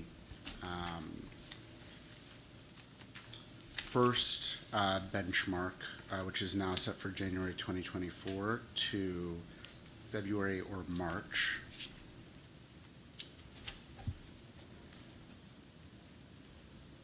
If it was moved to, I don't have the proposal in front of us of what we laid out. Right now, any other commissioners also pertaining to the timeline amendment. I am willing to entertain a motion pertaining to what the timeline amendments need to be moving forward? I think we have some clarification. Yeah, I think we're discussing that. Sure. Commissioner Dwight, I think your question was what our working group had recommended. Yeah. So we have proposed moving the January benchmark to March, just to allow for enough time for folks to have their working group meetings, to get through really become experts in their article areas. So I believe that is on, I believe that is on page 4, I believe, up at the top of our packet, towards the end of the first paragraph. It recommends pushing back the deadline for review of the Working Group 1 articles at least from January to March. I'm sorry, could you speak up, Casey? Oh, I'm so sorry. So I believe on the top of page 4 of the packet, which reflects the working group's report from the prior month, which I believe Commissioner Dwight was looking at, about halfway through that paragraph, the recommendation at that point was, it's referring to Working Group 1, recommends pushing back the deadline for review of the Work Group 1 articles from January to March, and allowing the working groups the flexibility to schedule additional meetings on an as-needed basis. The work group expressed, okay, that's not really related to scheduling, but the recommendation was January to March. Was it still intended that we would have a January community meeting then? Yes, so this would be not removing. It would operate Anything? independently then of Yes. this schedule? Correct. Okay, that's what I Yes. wanted to clarify. Yeah. Okay, we need a motion, you guys, pertaining to the amendment to the timeline. So moved. Second. I'm not sure, I did not fully hear what Ms. Milford said. What is the exact proposal out there? It's on the, Yeah, so you'll remember that we discussed in our working group a more ideal timeline being moving, the first, that benchmark of, if you look at page 36 of the packet, this might be helpful. Let me know when you're there. You're on page 36? I see that. Sure. So what our working group had discussed was so that January 3rd, 2024 proposed deadline for Group 1, present final draft 1, proposed charter amendment forms for public hearing, to move that back to March 1, the conversation being just allowing us a little bit more time to really become experts in those areas, have the feedback, so. And would the rest of the benchmark dates, other than that one, stand still? I believe that's the broader conversation that we're having with the other, and then. We would probably have to truncate the balance of the Correct. schedule to be able to get back to our final deadline. Yeah. My point of clarification on that is, we've talked about having a public meeting where we present drafts. That will not be possible under this new Well, proposed deadline. that's why think I we have asked to for the make sure clarification on that- whether we would have the January meeting Yeah, still. that any Well, you'd have to amendment makes clear that we will have a public You'd meeting. have to move that Right. back as well then. No, we, correct? No, no, I do not no, wanna we're move that still back. gonna have the January Yeah. meeting. That's Okay. what we I do not- discussed. I want, we should Yeah. have a public meeting as early as possible Yeah. in That January. was So the part of it. January But public if- hearing is Yeah. not what we need, what I'm entertaining a motion pertaining to. We're entertaining a motion because we have a work group that would like the first benchmark for drafts to be amended or adjusted. And I want to make sure we're entertaining that motion today Yeah. pertaining to it. I would suggest, for conversation, whether the deadline should be March 1 or whether it might be, let's say, February 20 or 25, so that we can have our written draft together and file it and publicly post it the way we should before our March meeting. Yeah, that sounds good. Yeah, and then to reiterate the point that you made, Commissioner Crossland, which I think is worth reiterating again, was a great point, which was, none of this supersedes, eliminates, removes this commission's ability to have additional public meetings, a January public meeting, the ability to call for special meetings. So it is, I certainly wasn't under any impression that, the January public meeting was going to be the only bite at the apple in that sense. I don't think that was anyone's intent. So there would certainly be an opportunity to do, more cumulative building upon that first public meeting if this deadline were, not deadline, but if this first benchmark were to be moved to that February 20th We date. might be able to catch up a bit because I think the second public meeting is supposed to be in April. And so if we make a deadline of around the 21st, 25th, whatever, of February, and then we bring it up at our March meeting, then we can go into April and do our next meeting. And that's Excuse me, are we really discussing powerful- public meetings or public hearings? Public hearings, right? Is that, excuse me, are they Oh, are they yes. defined as meetings or I hearings? thank These you are for the all point of public clarification. meetings, Yes, so- Meetings. public Public meetings hearings, rather, right? yes. Meetings, right. Public meetings, yes. Public meetings. So what we're. Or sorry, public hearings. I apologize. Public hearings, yes. Public hearings. All of our meetings are public meetings, Yes. yes, Thank you. yes. So, Commissioner, I think what you're suggesting is that as soon as possible in January, we have a meeting where we ask the public to attend and give us some input. Absolutely. There is nothing in that that we would have to do for that other than kind of create a format for it so people could come to it and line up and tell us what's on their mind. And my sense is they will. I think that they'll tell us a lot of things that aren't necessarily germane to the charter, but that'll be great too. So I don't think that that is exclusive to moving back the date into February or March Agreed. for the draft. So as soon as we can meet the public, that would be great. I think somebody who's good at public meetings should come up with a format. There was something about meeting in a library space that could work, I guess. There probably are, depending on how much Well, public and we may want a want. facilitator at that But yeah, point. all those sort of process things are great, but let's just have a public meeting in January and invite the public to Yeah. come and talk to us in some sort of Yeah. fashion. Let That's me great. try to tackle the amendment to the timeline. I would propose that we shift the timeline, the deadline for the first written draft to not less than 2 weeks before our March full commission meeting. That way, if we move the date, if we do anything else, we're talking about not less than 2 weeks before our March commission meeting. Is that a motion, Commissioner? That's a motion. Hold it, point of order. Wait, okay. There was a motion on the table, Oh, it needs to okay. be amended or strucken down, then you need to make that motion. Okay. And so. How do we wanna do it Parliamentarian, then? is that, so, was that Commissioner Dwight's motion? Did the No, that motion was my transfer to motion, me? so Yeah. I will withdraw my motion. Okay. Okay. Now we can move on to the next one.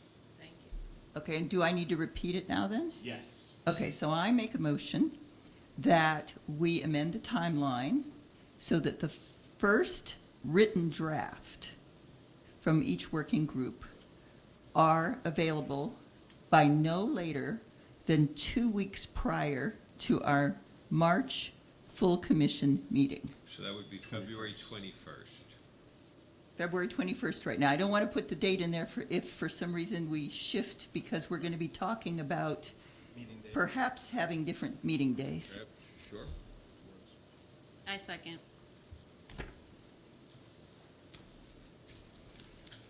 I would second that one. We have a second. We have a John. second. Second. Right, Commissioner Butler, you have a second. So moved. Secretary Bobo, if you could do the count, please. Okay, for all those in favor, please say aye. Aye. Aye. All those opposed? The motion carries. So then I would make a motion that we have a meeting with the public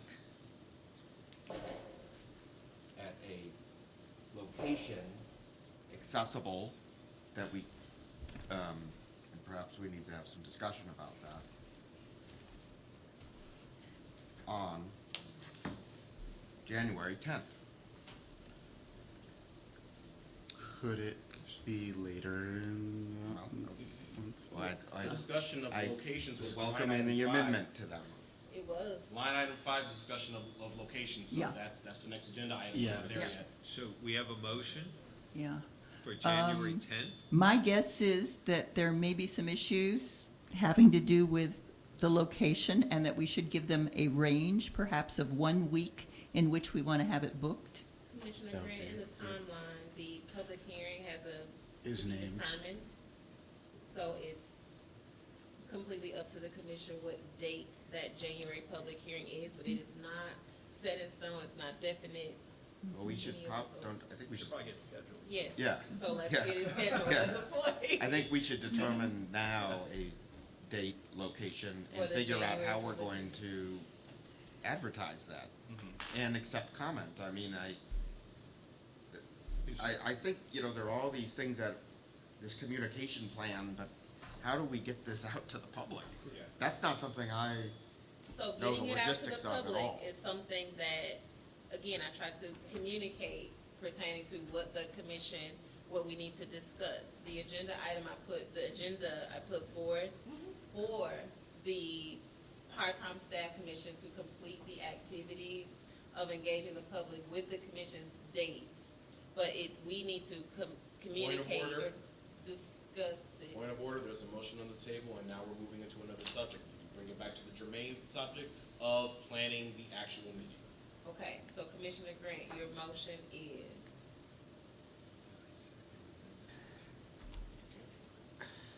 Did we have a second This to it? procedural stuff is like. Yeah, I don't Come know on, that, like- I don't know that We have need to figure out Yeah. how we're gonna have a meeting with the most people from the public Yeah, at the most accessible location that we can advertise most broadly to get the most input. I So think what I- the you're, like, statement I- is location is like, the I next, can- I the will next agenda item. Withdraw my motion if we could just have a discussion about this, so. perfect. Okay, so he wants to withdraw his motion. Fair enough. And he wants to discuss the public hearing, location, time, and date. I would reiterate my earlier comment that, or suggestion, that we look at a week of dates. And looking at my calendar here, I look at the week of January the 15th, which I believe is not the week of Martin Luther King, right? That That's the is. next week? Oh, that is? That is. Then it would need to be the next week, I guess. Because we want to be able to give the public enough notice after the holidays to see the announcement. Yeah. And I'm afraid that the 10th is a little too early. I will defer. So that if that's the judgment. case, then we would look at the week of January the 22nd, and we would leave the choice of the date up to the person who books the room, because we may not have the ability to simply define one night versus another. We can state preferences, I think. We can say what our priorities would be, but then we need to rely on whoever's making the calls to find out what's possible. So Commissioner Carlson, that's the issue with what we need to decide and put forth a motion pertaining to definitives so that the city councilor's office can Right. assist in coordinating and staffing what it is that we request. Right. So we need a motion put forth pertaining to the week that we want the public hearing in January to occur. Well, but I think before we have a motion, I think we could Yeah. just have some discussion. Right. Yeah, Yeah, Right. about it, yeah. Or else, our parliamentarian over there is gonna yell at us again. Yeah. And That's I his would, job. I know, I I would appreciate it. suggest a venue also, which I think I can get without too much trouble, which is the Missouri History Museum, which is centrally located, I think, and fairly well known to people. And it's on bus line. Right, it's on bus, they've And the held Metro meetings there I will before. interject that we are with the city museum. We were looking to do libraries from the September meeting because of the cost in order to eliminate I overpayment. think they'll They would donate it, donate it, it's not a yeah. problem. Okay, Yeah, I'm on the Board of Trustees there, that's great. yeah. Okay, so. So you were discussion. recommending the History Museum for the? Well, and one of the reasons, and we could check this out and see, but I believe they're open on Tuesday nights till 9 o'clock anyway. And so having them extend for a half hour, an hour till 10, they'd already be open. And so using their room, their auditorium there would Will be they Do pretty allow us we to need easy. you use that to model? confirm that we can have a public hearing there before we put a motion in? What I would suggest is that we make the motion and say pending, pending approval or whatever from them, and maybe come up with an alternative site or something if for some reason that doesn't work. And that way we won't have to come back or deal with it again alternatively. If I may, Commissioner Grassi and I were having a brief conversation over here. The Kennedy Room, which is of course the room that the Board of Aldermen has their regular meetings in, which is set up for video conferencing, which STLTV has regular access to, is able to be there, which just also flagging for awareness that the event, that the location that we ultimately select will have to be something we'll have to coordinate with STLTV as well for transparency purposes. But that could be another option for a place to look at too, which is That might be a good Yeah. backup if for some reason it doesn't work. Yeah, and currently, at least right now, looking at the public agenda right now, it looks like there's for that week at least, there's the full meeting for the board, of course, is on January 26th at 10 a.m. Right now, there's no other committee hearings noticed that would utilize those chambers, so that is another spot to add to our roster. Would we be opposed to just planning for that? Because we have a couple of our answers are already, or questions are already answered. Well, my only question is the parking situation and whether there's payment and whether people. And the only other thing about the Kennedy Room is it is set up specifically for a traditional hearing sort of approach. Somebody comes to the mic and presents. Yeah. But there are more open ways that can be better to gather, better facilitate and gather community input. So, just thinking about that. Well, yeah, as we found tonight, it's a problem. Commissioner Hummel, I haven't forgotten about you. I can probably confirm tomorrow. Tomorrow it's a holiday. It's a weekday, so I could probably confirm tomorrow or even later tonight. So, and at least there, as we said, it's not just bus line, but it's also free parking. So, the Kennedy Room might make a good alternative, fallback or something like that, so that we could make a motion that includes one or the other. Do we have more discussion on the public hearing date? Madam Chair, I would just add quickly that if we know in advance that there's going to be a hearing, we will make sure that there is parking available for the commissioners and any member of the public that wants to participate. I'm sorry, That's Christine, I didn't hear that. No worries. I just said at City Hall, if we know there's going to be a committee hearing, we can make sure that there's parking available for the commissioners and anybody who wants to participate in a public hearing. Even if there's a game? Yes. There is no game. Oh, good. And then just That's not for the concert. following up on Casey's comment that we do need to make sure STLTV is available because they have other commitments. Right. Is there any other discussion pertaining to the January public hearing prior to the entertainment of a motion? Well, let me see if I can tackle this then.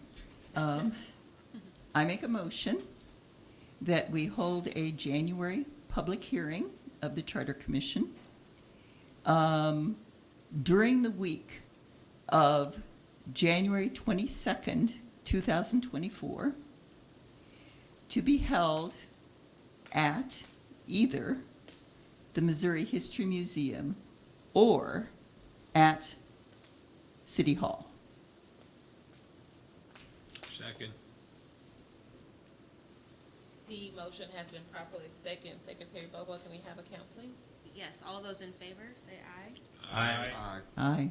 All those opposed? The motion carries. Thank you, Commissioner. I would like to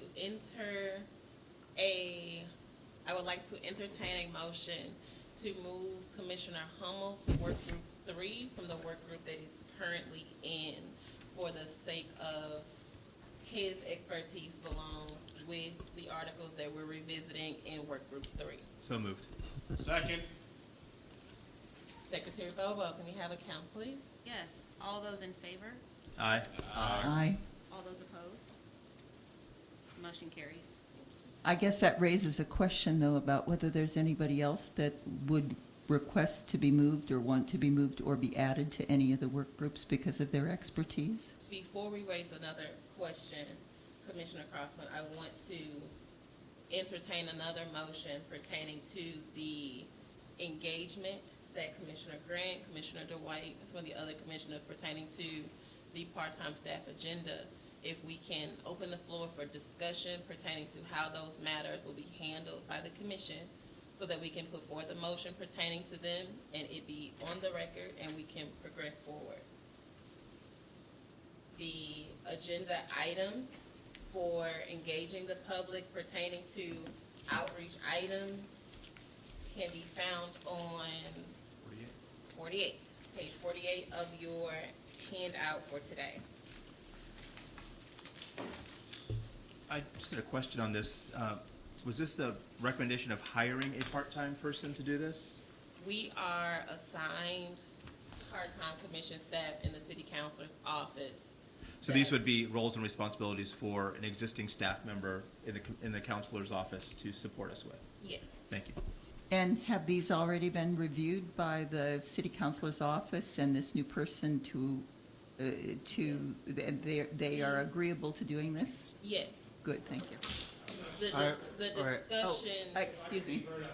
This is something that requires the involvement of Ms. Hamilton, the city councilor. I mean, we've been working towards the request of engagement, and there's a lot of communication, responding to the inquiries that were made by the chair relating to place and coordination and other issues like that. But in terms of staffing, the city council is involved in that. And I'm sure that you'll find that you will make yourself available for a prompt discussion, but I would encourage the board not to take action without consulting. Yeah, and I would offer that there's other models for how we could get some of these things fulfilled. I've seen other commissions in the past work with community consultants that have a lot of expertise in like supporting governments in these processes. And I did see that there was a memo about the budget that was forwarded to the commissioners. I know that there may be some things that we need to request more formally for use of dollars, that they're not necessarily readily available immediately. But there are some excellent groups that do this kind of outreach. I definitely recommended to Commissioner Hamilton when we first began reaching out to professional staffers or professional services agencies pertaining to this work, but she informed me that the ordinance requires her office to be the responsible party for staffing the commission, which is why the communication with Commissioner Hamilton was occurring. But if we want to go about adding staffing externally, I think we can discuss it in this forum on what you guys think about externally staffing and having the commission's budget reflect outside agencies completing said work. But I think we should discuss it. Well, and it may be that even if her office needs to be the primary on it, that they may decide that some of it can be subcontracted. And so it may be that that what we simply have to do is make the list available of what we have to have and what we'd like to have, and then let them figure out what is possible. I think originally there was discussion about budgetary concerns pertaining to subcontracting, which is something I want to make sure the entire commission understands, is this commission did not come into work with a budget. So we don't have a budget for the work of the commission. It has not been organized, finalized, created, established, or any of the sort. And as a commission, we too need to establish a budget. We need to establish what we need reflected on a budget and what we want the city councilor's office to pay for on our behalf. But it is another item that we need to discuss in this forum. Items such as engaging the public pertaining to all areas of concern pertaining to, flyers for public hearings, invitations for public meetings, those types of things. Commissioner Hamilton has sent a rough budget estimate to us. But again, those are items that we need to visit pertaining to engaging the public in our work and inviting them. I know that there were concerns pertaining to direct mail and the cost of it and all of those types of things. So Commissioner Hamilton is not here. She will be present for us next month. But if you all could, if we could have discussion in this forum, what items you would want reflected in the budget so that we can start to work on that as well. But the budget is a concern because we do not have one. Okay. And she recommended a draft budget? Based on some of the areas of concern that I put forward to her via email, she sent a draft budget. And do we have a copy of that? Yes.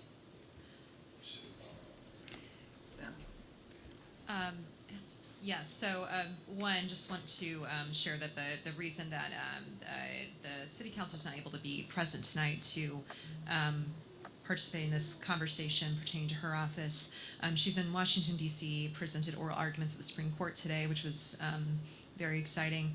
I do want to be mindful of the concerns that her staff raised about making sure that she is present for this conversation. I think she's always been very responsive. I think that we all have had great interactions with her and all the other commission staff regarding their responsiveness. And, I think that, the question of, do they need additional do we need to direct them in terms of specific kinds of staffing is separate from, the community engagement question that I know so many of us have expressed, a lot of thoughts and questions about, how do we go about that process?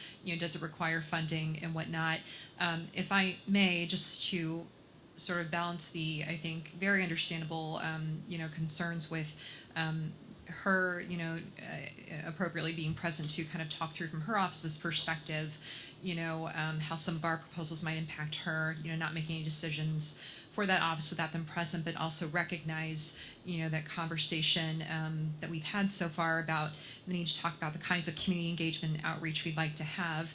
If perhaps a conversation, on this particular budgetary topic could be, focused on, okay, what do we envision, if anything, spending, funding on as part of community outreach efforts. We're obviously looking towards a free option for those in-person community-oriented meetings. So that would not necessarily require funding.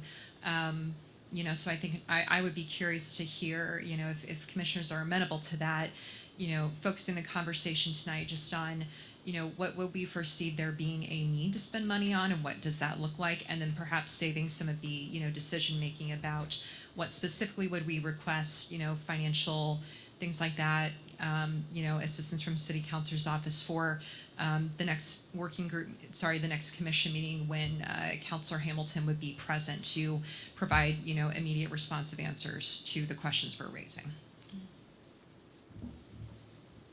I would suggest, particularly given the lateness of the hour, that if there's a draft that that Councilor Hamilton sent you of some budget items earlier, that you post that so that we can take a look at it and then we can respond with any other thoughts we have about additional items that that might be of need. And then once she returns and something can be scheduled, we could have a fuller conversation about this rather than trying to do it right now in a bit of a vacuum. Understood. I think I'm putting everything on up for discussion pertaining to where we are in the agenda. So we've discussed the timeline, the process, work group configuration. I want to come back to Commissioner Crossland. In the October meeting, we communicated that there was no structural framework for how commissioners were assigned to work groups. So at any time or at any place, again, if you want to change, adapt, adjust, amend any of these arrangements, we are all within the purview to do so. We would discuss it in this forum.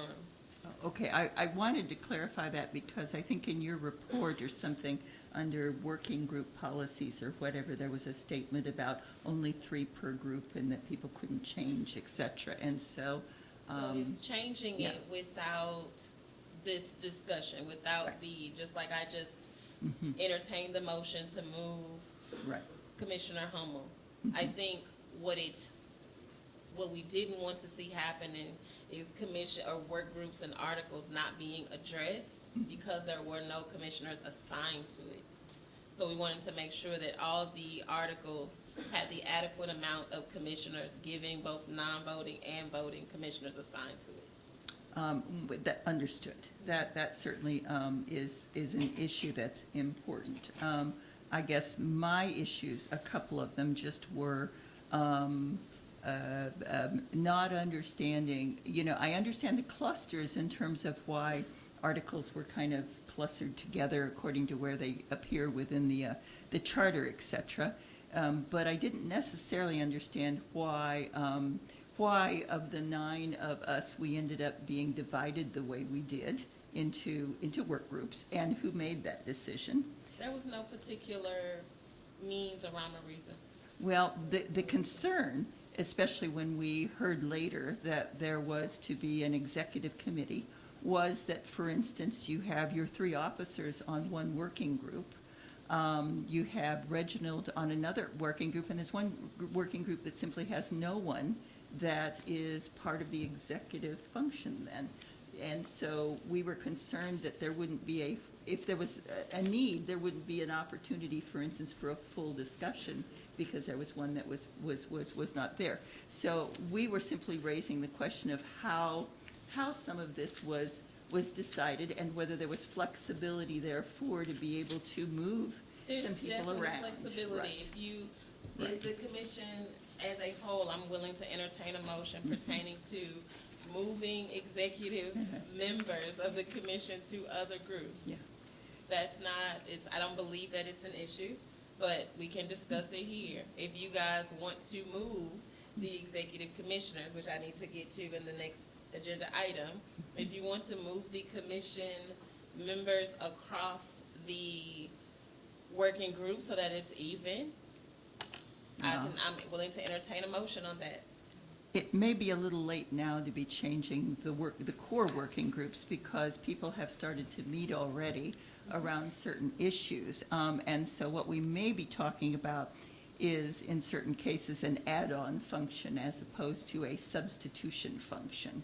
What is your add-on function? That is simply my question mark there. Well, I think for one that it would be great if one of the officers could join working group 2, which is the one that Scott and I and Anthony are on, so that we would feel that any kind of executive committee function would include our conversations and learnings as well.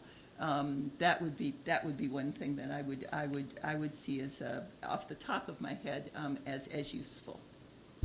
I would be more than happy to join that group. I don't have the capacity to serve on both groups, but I've done a lot of the work that we're already having discussions on group 3, while we still need to have the civil service group.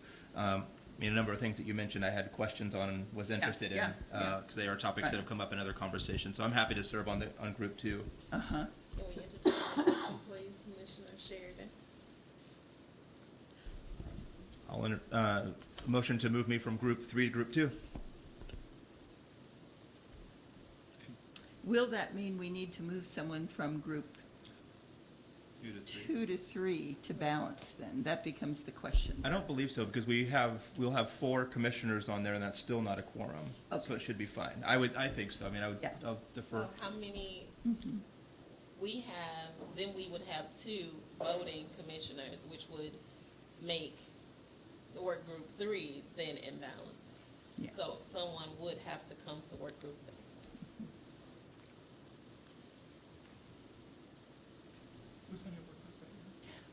Anthony Riley and Scott Intagliata and me. Oh, there we go. Yeah, I see it's written right We have a lot more fun, Travis. So but I don't think we should be opposed. If you want to be on both groups, that's fine. I don't think we'll really run out. It's a question of whether he has here. capacity. I don't have capacity to be on both groups. Yeah.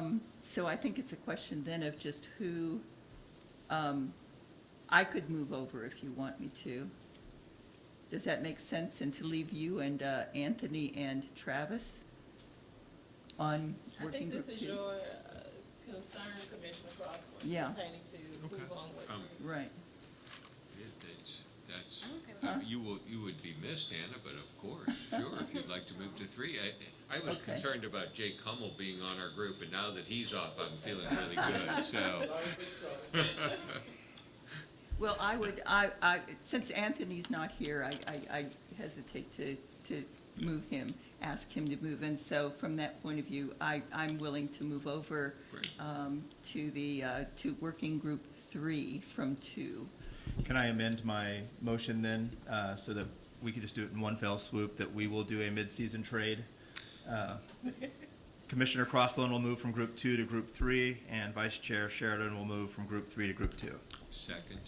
I'll second that. Secretary Bobo, can we entertain the count, please? Yes. For all those in favor of the motion, please. Aye. Aye. Aye. Any opposed? The motion carries. Thank you. Okay, the public amendment submission form for public comment or for the public's request for amending a particular article was also done in the September, October public meetings. On the commission's website, the form was placed there after we did a motion for that form. That form was also sent to us via email, and I believe Commissioner Hamilton had it put in this bundle that we have here, and it was also added to our Google Drive pertaining to our forms. So the public has a form in which they can submit any amendments to any of the articles to any of us, either in our work groups, in our public meetings, or our public hearings at any time. And we did vote on that form. That form was provided to us by the city councilor's office. We added some language, and then it was put forth on the commission's website. And that's public comments, so that's not the item on page 40, it's on another So page in here? the proposed amendment form, I believe it's on page 40. Okay. And then the public hearing, or the public meeting and public hearing form for public comment was also motioned and approved and put onto the commission's website. So let us identify where that form is.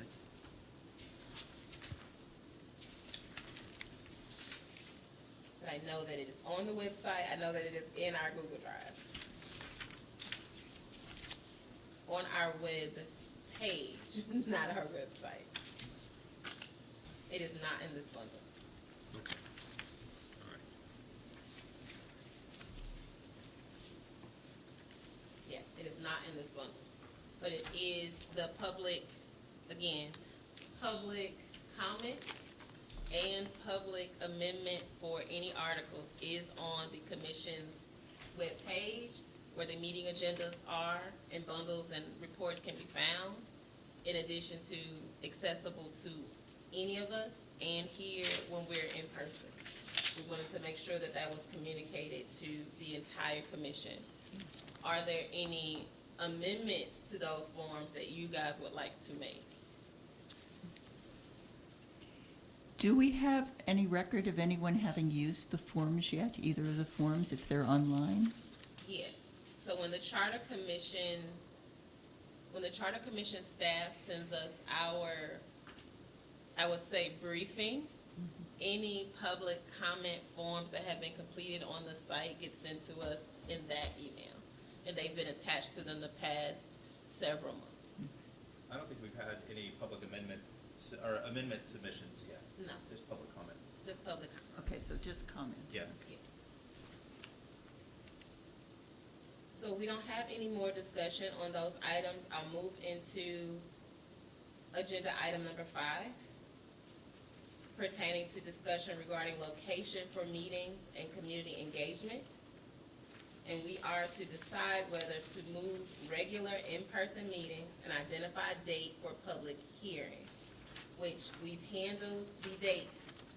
So we would not revisit that. That would be great in discussion. But the in-person meeting for public hearings. the floor is open for discussion pertaining to those areas. This is in addition to the meeting we already talked about in Because, January, the week of January 22nd, right? yes, you all wanted to discuss location, which we put forth a motion pertaining to it, and community engagement, which I believe are two congruent things, but the community engagement efforts, we have not, or we're not able to discuss in totality because Commissioner Hamilton is not here. But we're also discussing a change of our regular standing meeting, right? Right. Yes. Right. So Instead of the That's first what I Wednesday was- of the month to a new day. 'Cause Yes. Yes. I've heard in addition to the meeting that we are gonna schedule the week of January 22nd, Mhm. Commissioner Sheridan brought up bringing people in. Yeah. And I saw, Commissioner Gracia in her document had talked about bringing in 2 people. Is that what we're talking about now, setting up those meetings? No, I think what we're talking about is a change to our standing first Okay. Wednesday of the month, January meeting. Is that, our first Wednesday of the month, No. public meeting? The issue came up because we asked about whether there could be remote access to the meeting. And Ms. Ingracia indicated that, that the board, the Kennedy Room, would be possible for use, but it could only be used on different nights. And so that was where we, Okay. So not on Wednesday. Sorry, So not on Wednesday. that's correct. There's Okay. a standing committee meeting at 3:30 on Wednesdays that sometimes goes into the evening. I'm sorry, what, maybe I missed the discussion, why was there discussion on changing location for the public meetings? Or what was the discussion? I'm happy to weigh in on that if helpful. Originally, we intended for the commission to meet at City Hall, but renovations ran late, and so we were not able to do that. STL TV's equipment, if you watch the playback, I've had a couple of comments tonight of people messaging me saying they can't hear. STL TV's equipment works best over there. We also, in your rules of procedure, it says that hybrid meetings are allowed so that commissioners or members of the public will be able to testify or participate remotely, and that's not able to happen. It's only able to happen in the Kennedy Room. And then in addition, just I think the ease of parking for members of the public and commissioners. All great reasons. and you would be able to assure a space there for the meetings in the parking lot, even if there's something happening at Enterprise? That's correct. We can work with the treasurer's office to make sure that there's spaces. Well, that would be a big change over tonight.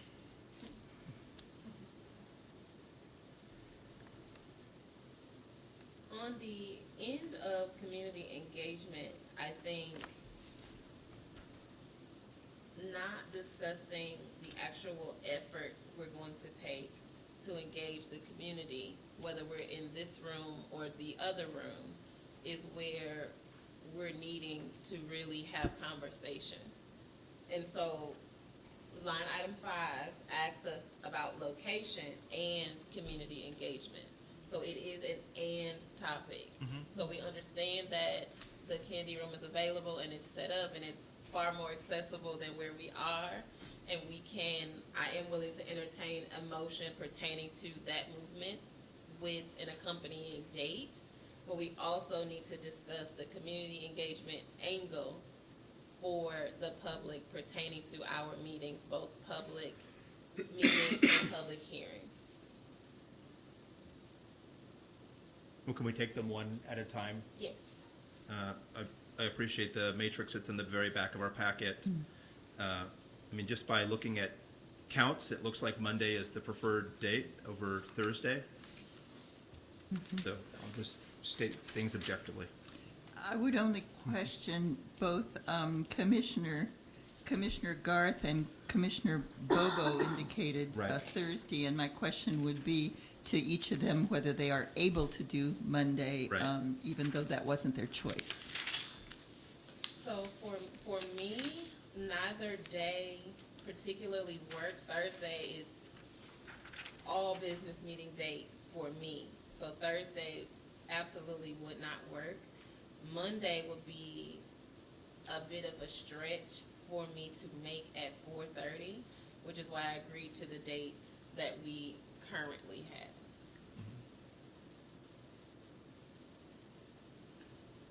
Monday is no good for me at all. Okay. How is, if it were later on Monday, would it work? It would have to be like how late are you talking? Because Well, the option- I have a class that I teach on Mondays from 4 p.m. to 6 p.m. Because we had some discussion about a 7 p.m. meeting, I know, at some point or another, but I don't know whether that would work or not, given the length of some of our meetings. I think we also need to consider the reasons why some of those other meeting structures were engaged because of how long our meetings would be if we did everything in the public meeting setting.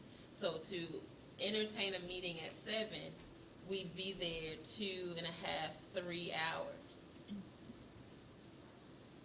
So that is why for me, the Monday and Thursday days are a bit of a stretch at the times solicited. Secretary Bobo? So I teach a pro bono course on Monday evenings. It would have to be later in the evening if we did Mondays. And I have no problem with a 7 p.m. start time, pending that, I think we'll just perhaps force us to be a little bit more efficient, which I don't think is a bad thing. But I think I can be flexible if absolutely, if need be. Mondays are just tougher for me because of the class that I teach. Would 6:30 be possible for you, or is that too tight in terms of the end of your class? It would probably be too tight. Okay. Commissioner Sheridan, based on our discussion, what are you thinking? Mondays seem to work. My concern with starting at 7 or 7:30 is just public access and, making it, I don't want us to suddenly look to be really inconvenient for the public to participate. But if we are using better technology that makes the experience better for the public and also can accommodate if commissioners can't be there in person, I think moving to the other room makes the most sense. Can everybody make Monday at 7 p.m., the first Monday of the month? Yes? Yeah. Okay. So I'll make a motion that we move to the Kennedy Room the first Monday of each month, meetings to begin at 7 p.m. Effective January? January, I guess. I don't know. I think that's January 1st, quite frankly. That but would be, first meeting would be Martin Luther King Day. So it'd be January 8th would be the first Monday that's not a holiday. January 8th. January 8th. 7 p.m.? Yeah, if everybody can make it. Commissioner Tabiata, is that a motion? Yes. Pertaining to- Yes. Yes. Okay, so can we restate it, please? That we will meet on the first Monday of each month, except for When it's not a January. holiday. Pardon me, yes, except for January, when it will be January 8th, Monday, January 8th. From then on, it'll be the first Monday of the month at 7 p.m. in the Kennedy hearing room. Okay, so point of clarification related to the previous timeline motion that passed about 2 weeks before the first meeting in March, which we had pegged as, that meeting was March 6th, 2 weeks before that. So is that deadline now moving for when first drafts are due? No, I think we could still leave it there. It's because we're going to have been working on stuff, and what we come up with is not necessarily going to be the agenda for the meeting. And I think Commissioner Crossland's motion was 2 weeks prior to that March, to the March meeting because of this discussion that was coming later on the agenda of possibly changing the date. Second, by the way, I don't think we have a Thank second. you. Yeah. Secretary Bobo, may I have a count, please? Yes, all those in favor? Aye. Aye. Any opposed? Aye. The motion carries. Great. Okay. The separate issue pertaining to community engagement. Can we have discussion on community engagement as a commission, please?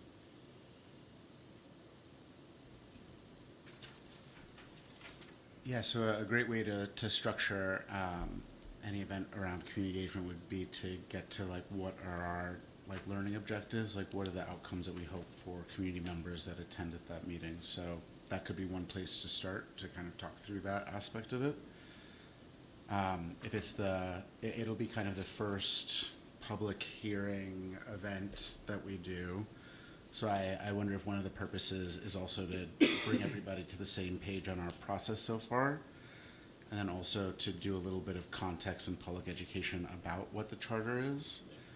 I think germane to, Commissioner Intagliata mentioned, people may not know exactly what, they might have issues on concerns, but not know exactly where it fits within the levels of government. So those could be two examples of purposes. I think in my involvement, engagement, discussion with people is they truly don't understand what individuals in the city do or how they do it to even be a part of said governing work with us. So to that education piece is how do we go about catching all the citizens up to a space where they can interact with us pertaining to why we need an amendment, why amendments are necessary at all, and who does it impact or affect. So I think community engagement around the education of the city of St. Louis, its governing structure is crucial to even get people to vote for it or to be involved with it at all.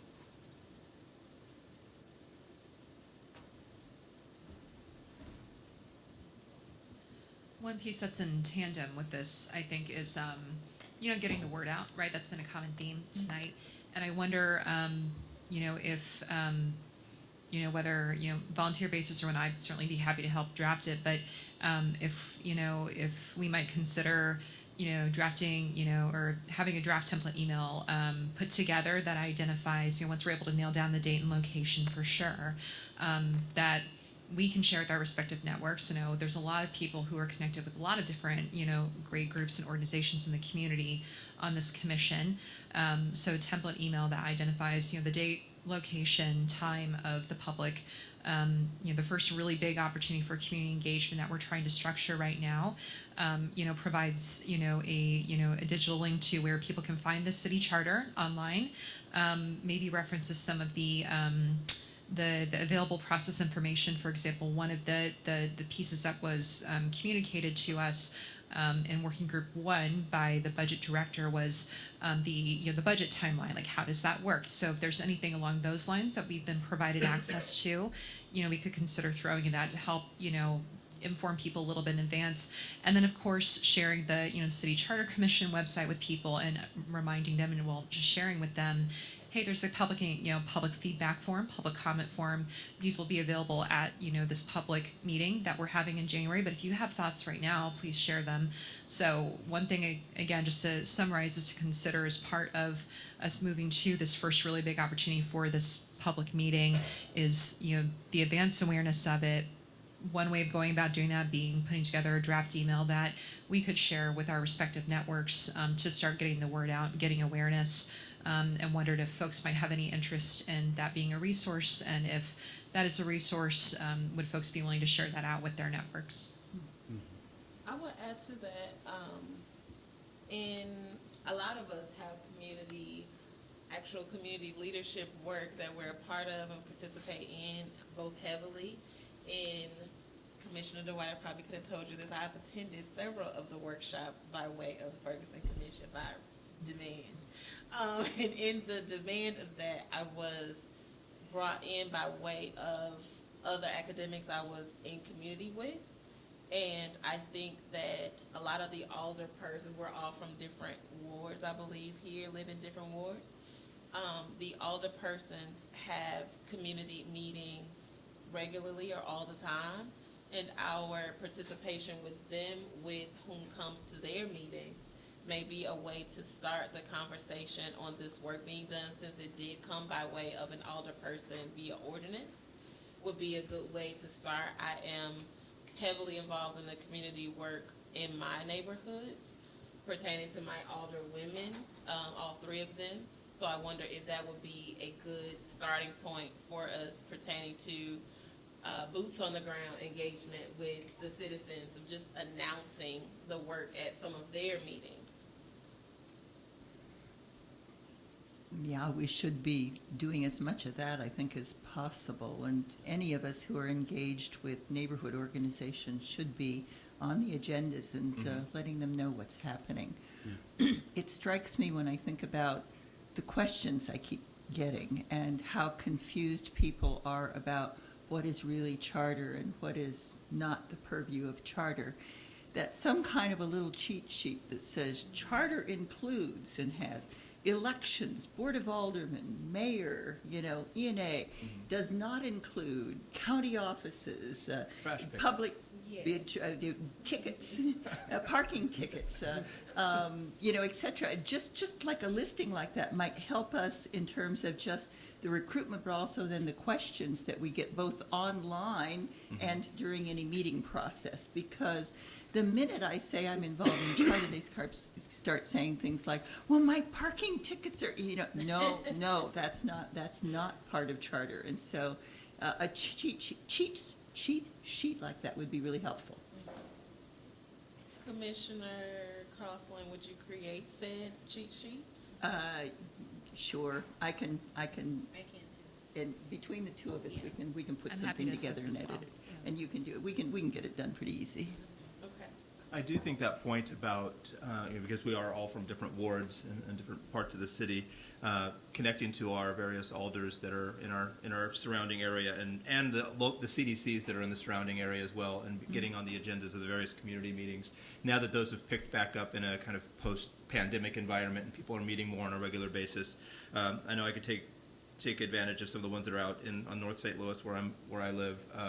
And then also, I know that there's other community groups. So, I think we talk a lot about community engagement at the grassroots level, but I think there's also, what are the civic organizations, what are the business groups that I know have opinions of the city charter, and how do we get in front of some of those groups? Well, and I find myself thinking about things like when transportation came up, talking to the Citizens for Modern Transit, for instance, or some of those organizations, because they're going to have a different perspective than our electeds are, for instance, and be able to offer some opportunity for thinking about things a slightly different way. So, Madam Chair. the regional, the East-West Gateway, and just a variety of different organizations that are out there. If I may, Madam Chair, if it's helpful, I would be happy to put a spreadsheet that I have that list. It's pretty comprehensive in terms of ward-based meetings and neighborhood association meetings. It was most recently updated when I was helping former Alderwoman Annie Rice let people know about the fact that the Charter Commission would be on the ballot. I can create a separate tab so that people can add to it if you're interested in talking to organizations like Citizens for Modern Transit or Bi-State or Greater St. Louis, Inc., so that that's work the commissioners themselves don't have to do. That'd be helpful. In broad stance, how many neighborhood organizations are on it? Gosh, probably around 50. Okay, that's good. Oh, I thought there were more. Yeah, that's. Yeah. There are 75 neighborhoods in the city of St. Louis, many of whom have different They do, right. Are all organizations. the neighborhood associations or organizations reflected? I think that's something that we need to make sure is up to date. Now, hopefully, I can rely on some of my partners here at the table and all of you. We did our best to amalgamate a list, but I'm sure that there's a possibility that there are missing organizations that need to be added. Okay. So I would like to entertain a motion from fellow commissioners pertaining to the 3 community engagement efforts that we all are going to participate in pertaining to interacting with the public in the work that we're doing. The first area I heard was email to all of the residents and organizations and associations. The second area I heard was attending neighborhood association and community organization meetings where the alderpersons are in leadership. And I believe there was one other way, but those are the Well, and I two. think that we wanted to reach out to not-for-profits that might overlap or have some information to offer, not just to the residents, but to organizations also. Yes, but I want to entertain that motion. I wanted to also include who's responsible for the outreach. So are we going to do that outreach as individual commissioners, as work groups, or do we need to wait for Commissioner Hamilton to be present so that we can determine if that's a subcontractor?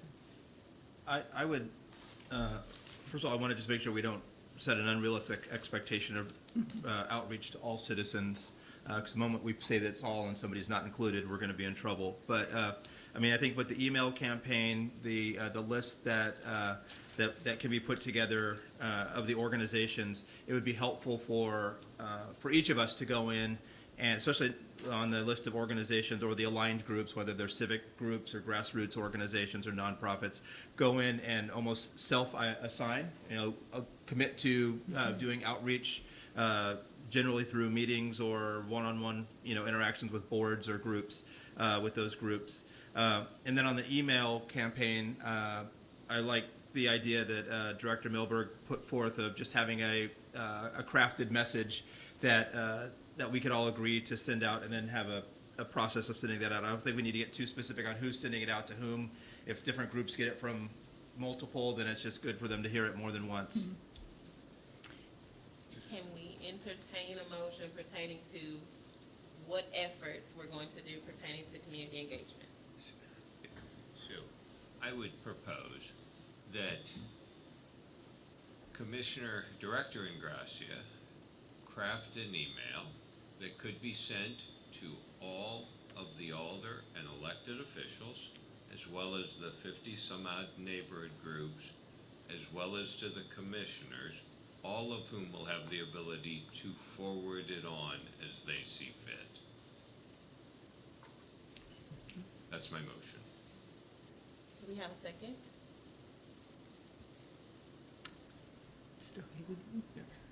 Second. Okay, all those in favor? Aye. Aye. Aye. All those opposed? Aye. The motion carries.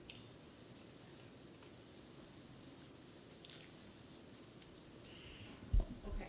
And I would, I would not put it in the form of a motion, but for the minutes themselves, I would encourage all of us, to the extent we can within our schedules and our neighborhood structures, to be able to personally visit as many neighborhood meetings and activities as possible for each of us, so that we can share the word and respond, encourage people to get engaged and respond to questions. The next item on the agenda, if there is no more discussion pertaining to the location for meetings and community engagement, is public comment. The Charter Commission staff did not provide me with any public comment slips, but we do have a member of the public. If we have any public comment, that time would be now. Are there any online? Do we know? No, there's no online. Madam Chair, I think the one thing I would re-up, just to make sure it's reflected, is beginning on page 7, there was that report from the Public Transportation.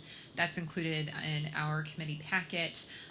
That was something that individuals who have put together this report were present at the last meeting, but did not provide copies of this report at the last meeting.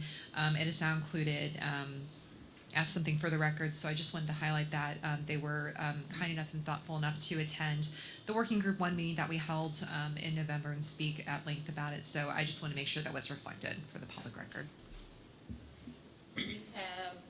Have we structured plans on incorporating the report in the amendments for the work group it was assigned to? I believe that we did request that they submit it in our working group, and I think that we've all expressed interest in them in reading through it. So I think that I know personally I'm still reading through it. I don't know if other working group 1 commissioners have had a chance to read through it, but that is where I'm at. And I know that one of the priority departments for our next target is the Board of Public Service, which does oversee current transportation efforts. So during Working Group 1's November hearing, where this was brought to our attention, we also did make sure to highlight for these groups who were present that meeting with the Board of Public Service would be forthcoming, and we did get their contact information and do plan to reach out to them to extend the opportunity to participate again and share their thoughts when that department is present from our working group. So I think that's another thing I just mentioned. Okay. I do have some emails from some public. I have 8 emails from some members of the public from this past 2 weeks, and what their concerns primarily are is the items that we are referencing in the commission meetings be made available to them by way of the commission site, which was already previously requested. I've communicated that to the Charter Commission staff. I think that the problem is being resolved, but now that we have entertained discussion pertaining to the process and the work, the timeline, et cetera, of what we're doing, that problem for them can be solved. I think, again, some of the public just want to have the printed documents in front of them pertaining to what we're looking at and what we're working from and what we're doing. So I know that was a concern that came to me in different ways from 8 members of the public. Just a question. I thought I saw an email on the site from Councilor Hamilton saying that all the agendas and everything were posted already. So I wonder if the issue isn't that they're posted, but that people may be challenged trying to be able to find things on the site right now. I know I have struggled a bit trying to find things on the site. So I wonder if there's a more easier way to deal with some of that. So I went to the site specifically, and I sent the link to where the agendas are, but the bundles and the documents that we're referring to or have referred to in the past have not been on the uploads. But I believe it's something that we've worked through and fixed. But again, I wanted to make sure that we're communicating the public's concerns pertaining to the process. But we specifically went to the site and it was not on there. I mean, there's a whole bunch of documents on that site right now. Yeah. Good. Yeah. Okay. If we don't have any more discussion pertaining to public comment concerns or questions, I'm going to move to the next item, which is adjournment. I entertain a motion. So moved. Second.